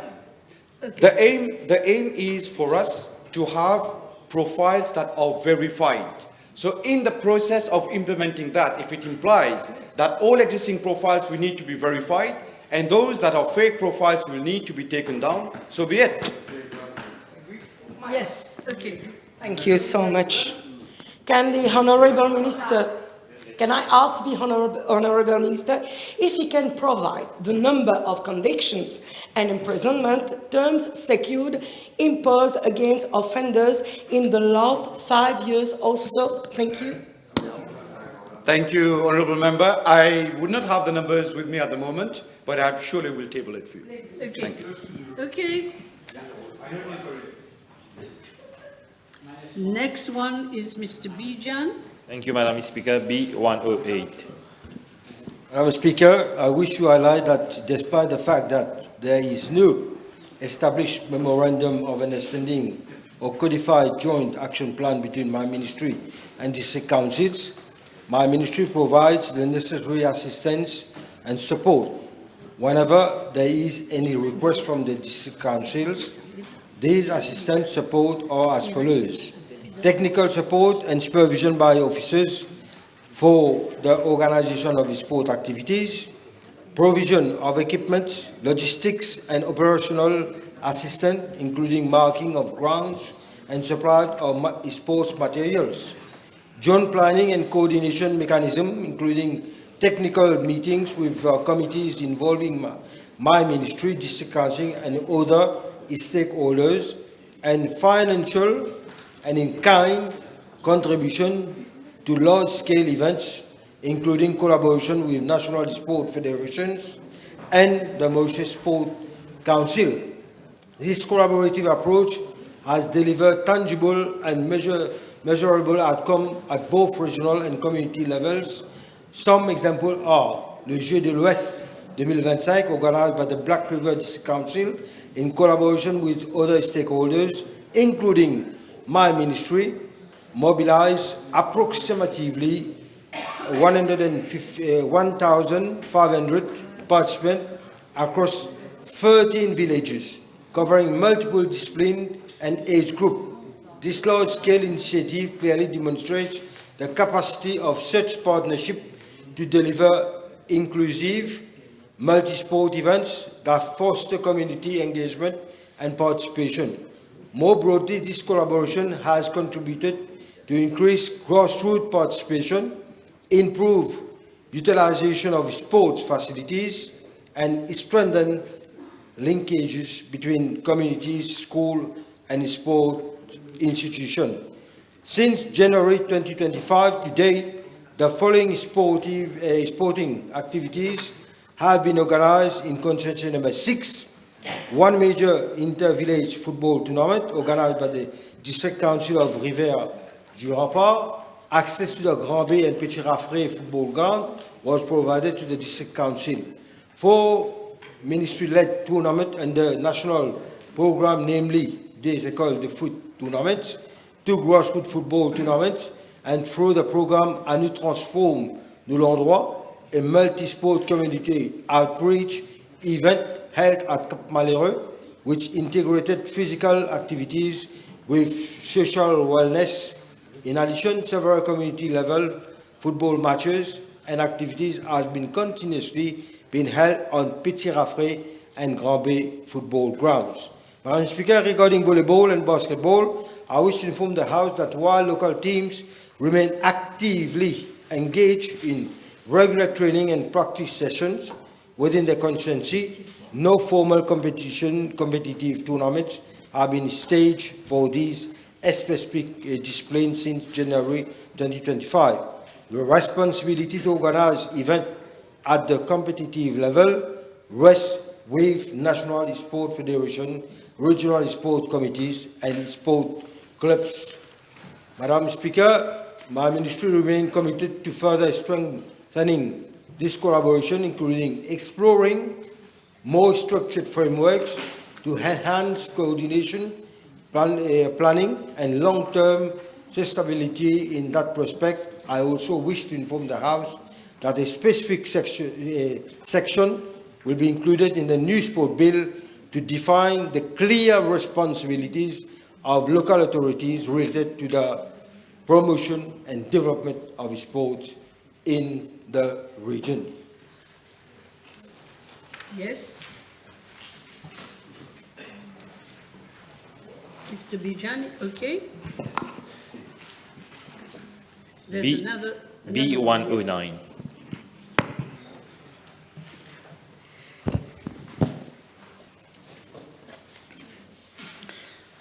Madam Speaker, with regard to part A of the question, I am informed by the District Council of Rivière du Rempart that a total sum of 215,097,613 rupees was disbursed for roadworks in constituency number 6 and 7 during the period 2015 and 2024, comprising 111.6 million rupees for construction of roads and 103.5 million rupees for resurfacing works.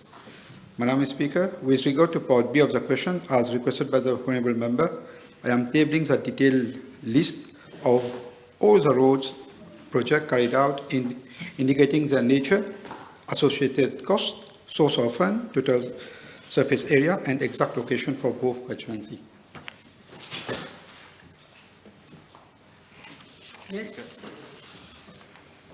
Mr. Bijan, you're okay? Thank you, Madam Speaker. Yeah.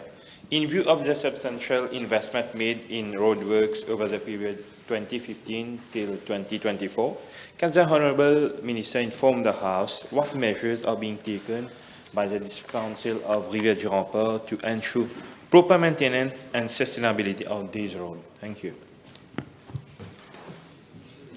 Madam Speaker, all councils normally have established a regular maintenance program, which include routine inspection and periodic resurfacing and the prompt intervention where defects are identified. And all the works is being undertaken in the works department, by the works department in the district council, including in the presence of all the councillors. And all the contractors also have remained bound by defect liability provision to ensure that durability and long-term sustainability of the roadworks and resurfacing of the roads. Yes. Okay, next question. Ms. Antil. Je vous remercie, Madame la Présidente. B110. Madam Speaker, I'm informed by the Mauritius Sport Council that leakages were detected in the silicate sand filter of the pavilion swimming pool, and the problem could pose a risk to the filtration system. Consequently, it was decided to temporarily close the facility as from 14 November 2025 to enable necessary repair works. However, during the repair works, additional issues were detected and warranted immediate attention. Consequently, additional equipment had to be procured in order to resolve the main problem. Given the complexity of the repair works, a site meeting was held in February 2026, whereby the matter was discussed between officers of the Mauritius Sport Council and the contractor to determine the best way forward to avoid any further delay in the completion of the works. I'm further informed that as at date, the repairs work are still ongoing, and it would be premature to state a specific date for the reopening of the swimming pool. Madam Speaker, I wish to assure the Honourable Member that my ministry is aligned with her concerns, and we are closely monitoring the situation and ensure the timely completion of the works, taking into consideration that the swimming pool is more than 20 years old. Yes, Miss. No, only questions. Only question? Please. Okay. Only question. No statement. Yes, of course. As usual. As usual. Le ministre peut-il expliquer... Je vous remercie, Madame la Présidente.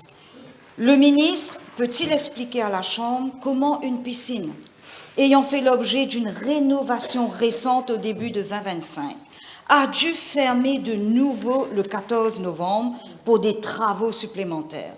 Peut-il également préciser l'identité du prestataire ayant réalisé cette rénovation et indiquer si c'est le même prestataire qui est actuellement chargé des travaux en cours? Je vous remercie, Madame la Présidente.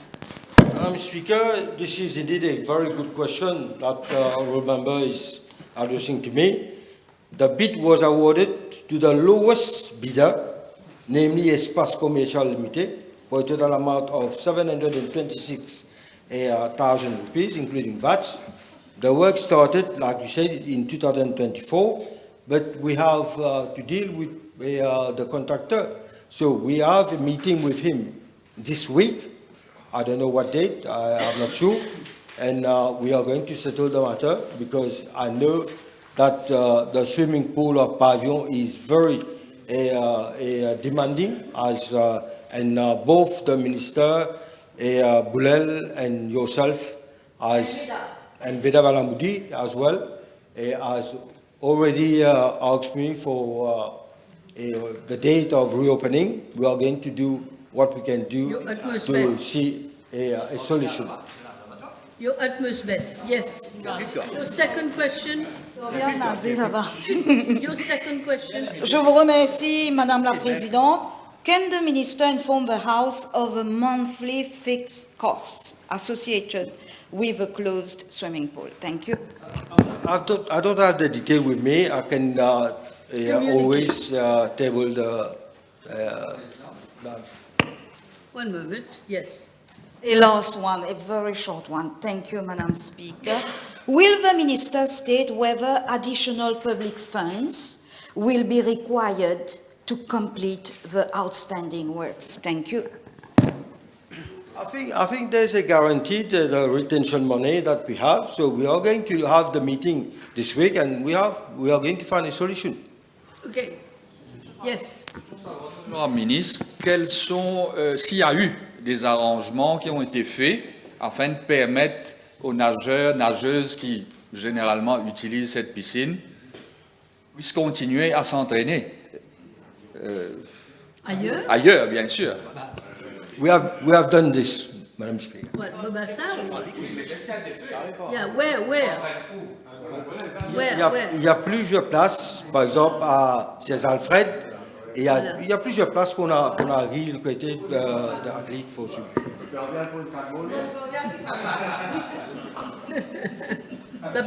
C'est pas pareil. Okay. We've finished with Ms. Antil. Honourable members, question B111 has been withdrawn. So the next honourable member is Mr. Edouard. Thank you, Madam Speaker. B112. Madam Speaker, I'm informed by the Commission of Health, Rodrigue, that the existing CT scanner apparatus is out of order since the end of November 23. The initial attempts to get it repaired were unsuccessful. Consequently, a final attempt for repair is in the pipeline. Amongst recommendations between the two parties, the Commission has asked for guarantee from the supplier that the CT scan machine will be in good working conditions after repair, and the supplier, FTM Limited, on the other hand, has asked for 50% of repair costs prior to intervention, of which both recommendations have been complied with. I am further informed that the Commission for Health in parallel has undertaken necessary steps for the procurement of a new CT scanner apparatus. In this context, a draft bidding document was submitted to the Central Procurement Board in April 2025 and May 2025. The latter requested to review the technical specifications with the assistance of a biomedical engineer from my ministry and electrical engineer from ESD. Necessary amendments from my ministry have already been provided. However, the inputs from the ESD are awaited by the Commission for Health. I am made to understand that the two electrical engineers from ESD were to proceed to Rodrigue on 25 February 2026 to conduct a survey in order to submit the recommendation. The Ministry of National Infrastructure has been requested to look into the matter. Once the amendment specifications will be provided to the Central Procurement Board, the latter will proceed with the invitation of bids. Thank you. Yes, Mr. Francois. Madam Speaker, following the recurring technical issues leading to non-operationalization of the CT scan and other medical equipment in Rodrigue, I ask the Honourable Minister whether his ministry and RA are considering the posting of a biomedical engineer there. Madam Speaker, in fact, in Mauritius, we have got a lack of biomedical engineers. We don't have engineers, but time and again, when the need is felt, we send them to Rodrigue. But as far as all other details are concerned, technicalities are concerned, that entirely rests upon the Rodrigue Assembly. We are here to support and to give all assistance wherever it is required. But the request that you have made, I'll try to look into it. Madam Speaker, second one. May I ask the Honourable Minister whether his ministry is in the presence of a detailed, comprehensive evaluation report of the non-functionality of the existing CT scan in Rodrigue? His ministry. Well, I have to look into this. Okay, good. Mr. Bijan? Thank you, Madam Speaker. B113. Madam Speaker, over the last few years, there has been a substantial increase in the number of applications received for permits at my ministry from 36,129 in 2023 to 50,274 in 2025, representing an increase of about 36%. The main types of permit issued by the Employment Division of my ministry are work permits, certificate of exemption, and employment permits.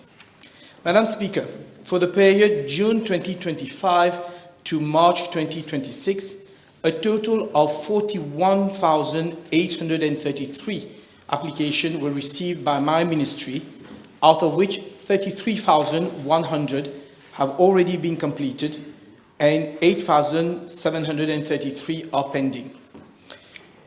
I need to point out that 6,383 of those pending applications were received over the period January to March 2026.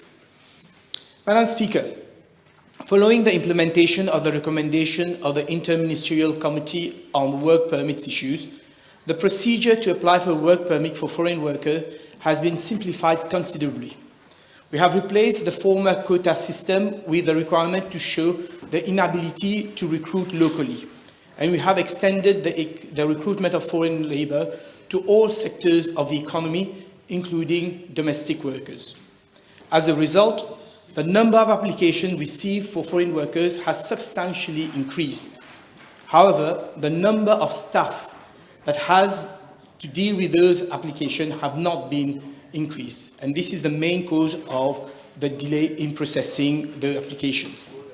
Madam Speaker, there are other reasons also for pending application, for the delay in processing pending application, and these include, first, submission of incomplete or incorrect application by employers.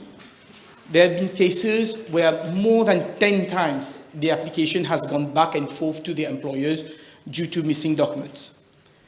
Some companies have not regularized the situation of their worker working without a permit, so they need to regularize their situation. In that respect, some 3,000 cases of illegal employment has been regularized. Whenever complaints are registered against employers at the special migrant units of my ministry has to ensure that the disputes are satisfactorily resolved before they allow the employer to apply for new foreign workers. There's also delays in obtaining clearances from relevant authorities. Some of these delays are due to the country of origin of the foreign worker. For example, workers from Madagascar require special clearance from the Embassy of Madagascar. With regard to Bangladeshi workers, there are additional security clearances at the level of the Prime Minister's office, which result in delay in processing work permit application. Some applications are kept in abeyance due to breach by the employer of the provisions of the Non-Citizen Employment Restriction Act by employers. There are also delays in obtaining recommendations from concerned ministries and departments. Presently, almost half of the pending applications relate to the construction sector. These applications require the recommendation of the Ministry of National Infrastructure prior to the grant of permits. Similarly, in the agricultural sector, inspection has to be carried out on site before the Ministry of Agro-Industry, Food Security, Blue Economy and Fisheries submits its views on the application. These requirements imposed by the parent ministry inevitably leads to a delay in processing of work permit. Finally, if one of the main causes of the delay is a non-payment or delay in payment of prescribed fees by employers. Madam Speaker, I, however, wish to inform the House that around 78% of applications for work permit have been completed within the prescribed time frame of 21 days after payment of the processing fees. In view of the significant increase in the number of applications received, my ministry has taken several measures to expedite processing. Since 1st September 2025, work permits are being issued electronically with a QR code to employers, thereby eliminating the need for printing of permits and manual signature, and companies have to call to the ministry to collect the permits. To date, 17,850 work permits have been issued digitally. There's also enhancement being brought to the National Electronics Licensing System to improve efficiency, and applicants have been provided with online payment facility. My ministry is in the process of acquiring new computers which are more efficient and can handle large documentation speedily. And lastly, last but not least, a request has been made in the forthcoming budget for additional staff for processing of the application. Madam Speaker, I'm tabling the breakdown of the pending application sector-wise. Yes, Mr. Bijan. Thank you, Madam Speaker. Given the numbers the Honourable Minister has just stated, employers across various sectors are facing genuine economic distress due to lack of staff. Will the Honourable Minister table a number of applications respective to different countries and also ensure that specific measures are taken, including posting of additional staff from other sections as a ministry to clear the existing backlog of work permit applications and for the future applications so that employers are not repeatedly subjected to such delays? Thank you.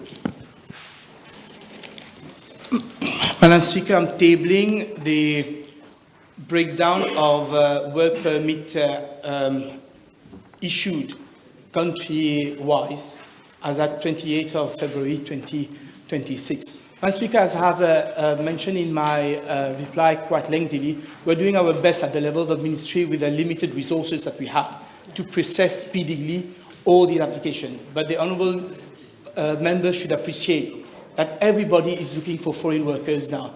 Foreign domestic workers, all the SMEs, all those sectors that previously were not able to recruit foreign workers because of the quota system, they're all now making application. So we are at the level of our ministry doing our best. And as I said, if we get the additional funding in the coming budget, we will again, be able to clear the backlog. Thank you. Yes, Mr. Rupni? Thank you, Madam Speaker. Could the Minister please advise if upon turning down applications for work permits, whether applicants are made aware of the reasons why the applications are turned down? Madam Speaker, all the applications are done electronically on a national platform which is operated by the Economic Development Board, and it is through that platform that there is exchange of information.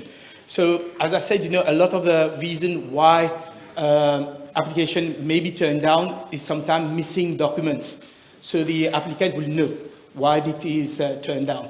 But otherwise, if there are other reasons why the application is being turned down, again, I've given instruction to my officers to explain to the applicant why the application is turned down. And I need to point out that we have got rid of the previous system of appeal, whereby the minister was rejecting the application, and then the applicant was making an appeal to the minister himself to overrule his decision. Okay, 1, 2, 3. Okay. Thank you, Madam Speaker. Can the Honourable Minister inform the House as to whether there is any restriction with regard to any specific country, or is the application for the recruitment of foreign workers open worldwide? Madam Speaker, there is no restriction on the recruitment of foreign workers country-wise. However, there are certain additional security clearances that is required from applicants from certain specific countries. Mr. Bichu, yes? Madam, I would like to know from the Honourable Minister, are applications open to Bangladeshi residents, and if yes, is it open to all the sectors or restricted to specific professions? Cabinet has decided a few months ago, Madam Speaker, to allow the recruitment of Bangladeshi workers in certain designated sectors like printing, textile, bakery, and other scarcity areas. Now, what my ministry understands by other scarcity areas really rely on the list provided by HRDC, which has a list of scarcity areas. For example, even in construction, there are certain type of scarce labor which is not available in Mauritius, and therefore Bangladeshi is eligible to apply for those work. Okay, yes, Mr. Ramkalawan. Following the pending applications, can the Minister consider the workers that require specific skills such as driving to go through the EDB as well? Can the Minister, please? Madam Speaker, in the case of drivers, I have to say that before my ministry allowed foreign drivers to come in. We had consultation with the Ministry of Land Transport, but also with the Commissioner of Police. And now we require all foreign drivers to have a valid international driving license, and they have to undertake a course given by MITD on sécurité routière once they are here. So for each sector, we stand guided by the parent ministry.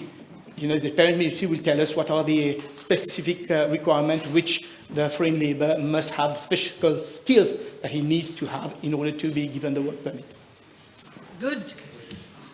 Honourable Member for Bobassin.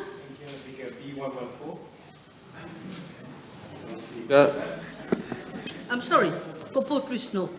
What? I'm sorry. Madam Speaker, I wish to inform the House that the Police de l'Environnement is a unit within the Mauritius Police Force and was established in December 2000 with a view to assisting my ministry for the enforcement of environmental law. The unit is presently under the charge of an Inspector of Police. With regard to parts A1 and 2 of the question, the Police de l'Environnement is currently staffed with 36 officers and 8 patrol vehicles are available respectively. Additional vehicles from the fleet of my ministry are provided whenever necessary. With your permission, Madam Speaker, I am tabling a breakdown on a district-wide basis. As for part A3 of the question, the Environment Protection Standards for Noise, Regulation 2022, make provision for different categories of noise, neighborhood, industrial, power stations, and specify permissible sound level limits for each category. The regulations require use of a sound level meter. The Police de l'Environnement has currently 2 sound level meters in its custody. My ministry is in the process of acquiring more sound level meters. I am further informed that action is being initiated at the level of the Police Department for the procurement of sound level meters for the police force. Madam Speaker, the House may wish to be informed that as per legal provisions in relation to noise pollution contained in the Regulation 3.2 of the Environment Protection Control of Noise, Regulation 2022, the authorized officer of the enforcing agency shall consider the intensity of a noise as perceived by the ear and initiate actions against noise nuisances such as loud music, noise from vehicles and premises. Fixed penalties are issued for non-compliance.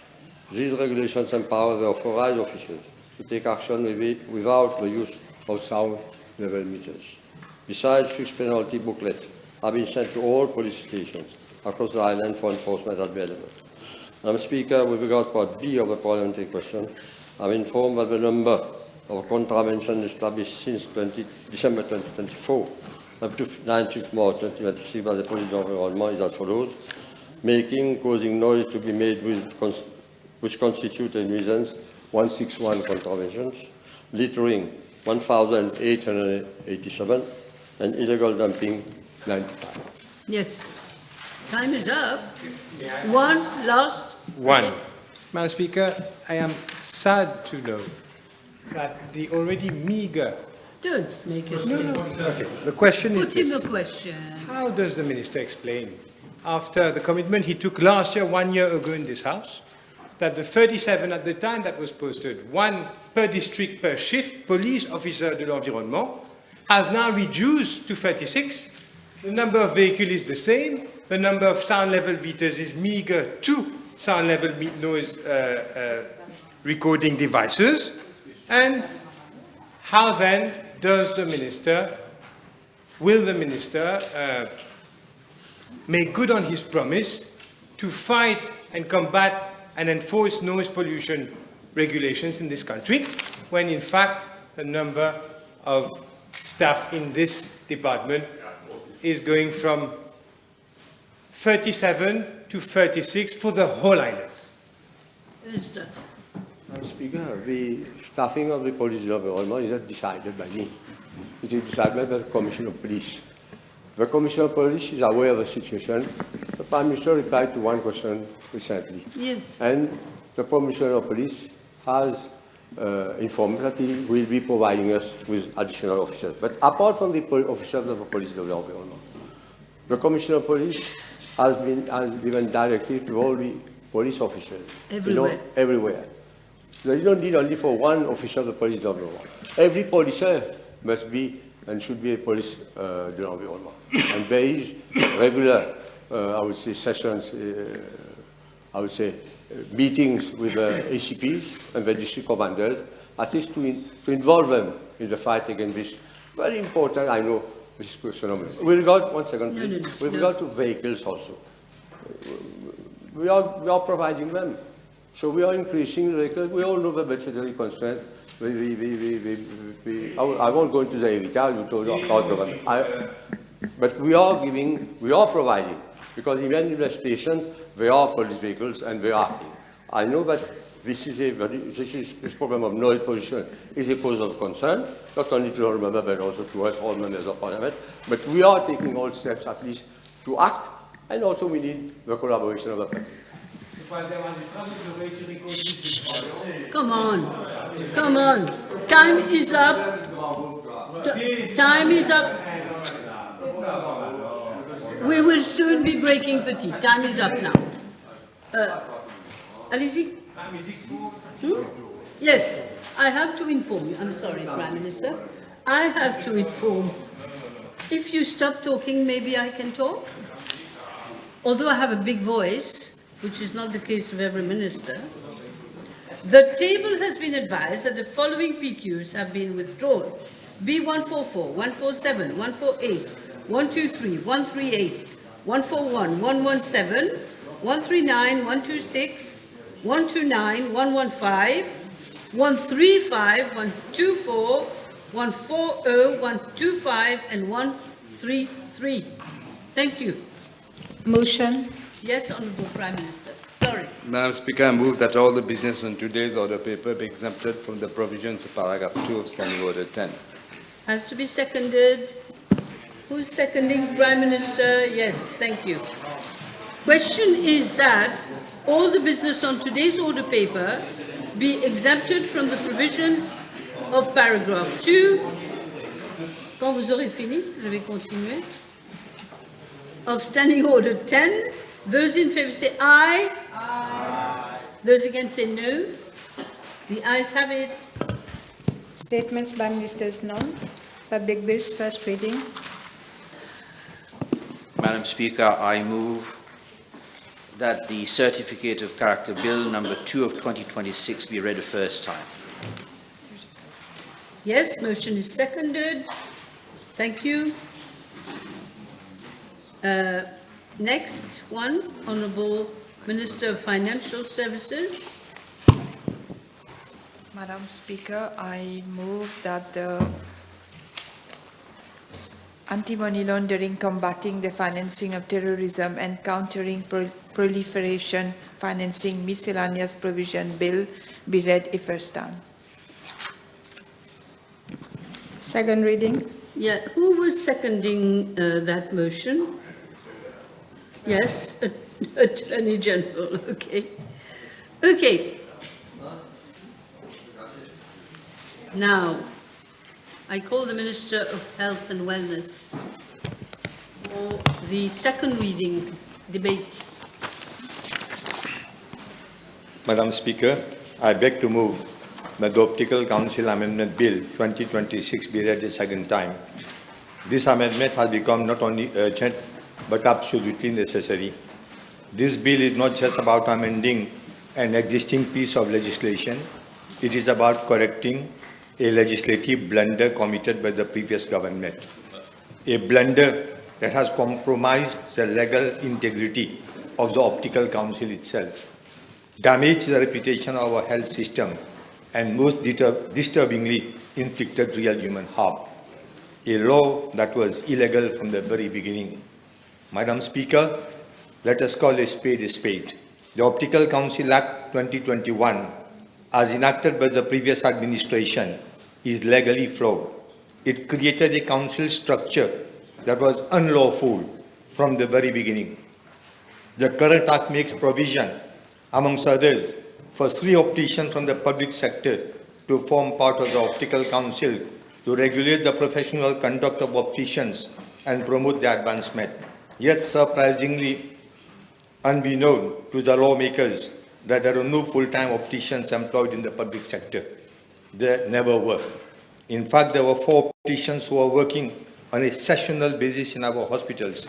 My ministry has consulted the Attorney General's office and has been advised that these 4 opticians are not deemed to be public officers. This means that the law provided for the composition of a council that could not legally exist. In other words, the very body tasked with regulating professional standards for itself not properly constituted. This is not a technical error. This is institutional illegality resulting from legislative incompetence and left uncorrected for too long.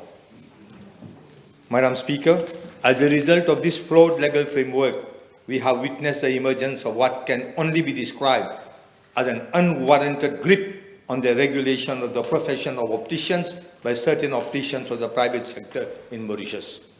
In fact, a small group of individuals, emboldened by vague and unchecked powers and ignorance of the authority, have taken control of the council and used it not to uphold standards and promote advancement of the profession, but to protect their own selfish interests, devour competitors, and stifle dissent.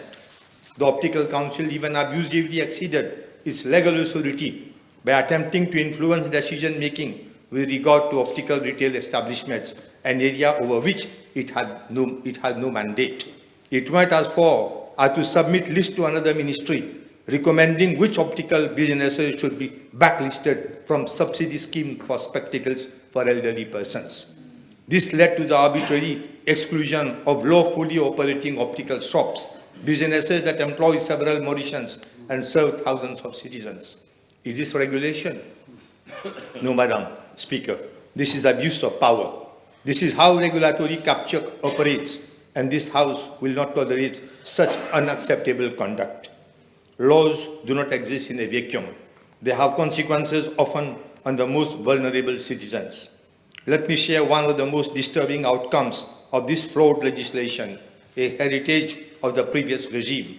Because of the opaque and unjust practices permitted under the current Act, particularly the lack of transparency and integrity in the registration process, several foreign professionals who were invited to work in Mauritius found themselves caught in an irreversible trap. Some were denied registration after passing through flawed and discretionary examinations, while others faced endless administrative hurdles. Worse still, I'm told that some of their spouses and children were deported because the primary applicant's registration was blocked or delayed, not on merit, but due to institutional manipulation and conflict of interest. Is this how we treat professionals who come to serve our people? This is not just regulatory failure, this is gross injustice, and it has happened under the very legislation we now propose to amend. This bill seeks to do what the previous administration failed to do: bring legality, professionalism, fairness, and inclusiveness to the regulation of opticians and orthoptists in Mauritius.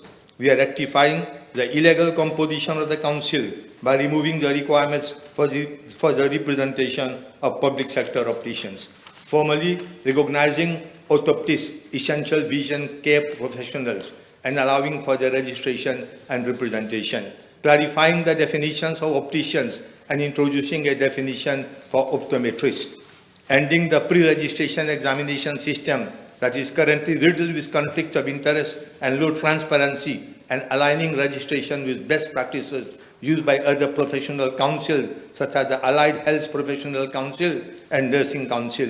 It is also worthy to note that there are no examinations for registration of opticians in France or in India. Let me remind the House that prior to 2021, opticians were regulated by the Optician Registration Board, and there were no examination, there were no problems, and certainly no abuse. Defining and regulating eye health professionals more clearly by harmonizing, updating, and broadening the categories of professionals eligible for registration under the Council. And finally, we are drawing a clear legal line. The Optical Council will regulate professionals. They have nothing to do with commercial enterprises. Optical retail outlets will continue to be regulated under other appropriate enactments. In doing so, we not only restore legality, we also create a more inclusive and modern regulatory environment that better reflects the multidisciplinary nature of vision care today. Madam Speaker, these amendments have not been drafted in a vacuum. They followed 3 working sessions with Optical Council in May and November 2025. And they also take on board the realities faced by professionals in the field of vision care, patients and the ministry alike. Madam Speaker, the Optical Council Amendment Bill 2026 is more than a set of technical corrections. It is a statement of principle. It is a repudiation of the incompetence of the past and a restoration of legality, decency and order in regulation of eye care services in Mauritius. It is a rejection of unilateral control and a promise to both our professionals and our people that integrity and justice will prevail in the governance of health. It is also a timely step forward in ensuring that the legislation is harmonized with best practices, updated to reflect current needs, and inclusive of all qualified professionals in this essential field. Madam Speaker, let me now deal briefly into the principal provisions of the bill and the justification. Clause 3 provides for the inclusion of definitions for orthoptists, foreign orthoptists, visiting orthoptists, and optometrists, that is someone who inter alia evaluates visual acuity and prescribes, fits and supplies optical appliances, as well as clarify the definition of some other terms.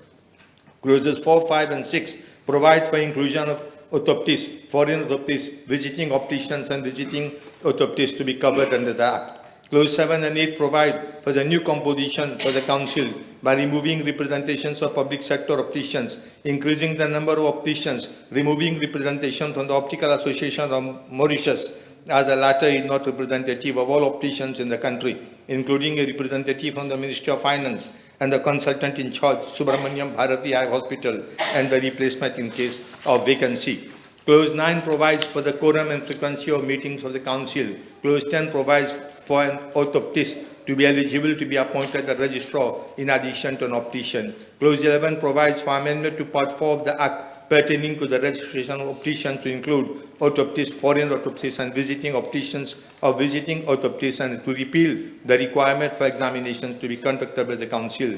Clause 12, 13, 14, and 15 provide for inclusion of orthoptists and foreign orthoptists, visiting opticians, and visiting orthoptists in the annual list of professionals. Clause 16, 17, and 18 enable the Optical Council to exercise discipline over the profession of orthoptists. Clause 19, 20, 21, 22 provide for the new membership of the disciplinary tribunal and the manner for the conduct of disciplinary measures. Clause 23 provides for deregistration orthoptists and foreign orthoptists. Clause 24 provides for appeal to be made by aggrieved orthoptists and foreign orthoptists against the decision of the Optical Council. Clause 25 provides for the offences to be levelled against orthoptists and foreign orthoptists. Clause 26 provides for amended list of pharmaceutical products authorized to be used by optometrists. Clause 27 provides new conditions for the conduct of election of members of Optical Council. Clause 28 provides for qualifications of the different categories of professionals to be registered with the Council. And finally, Clause 29 provides that these amendments shall come in operation on a date to be fixed by proclamation. Madam Speaker, I now commend this bill to the House, not only for the sake of compliance, but for the sake of public interest and professional dignity. Thank you. Second. Thank you.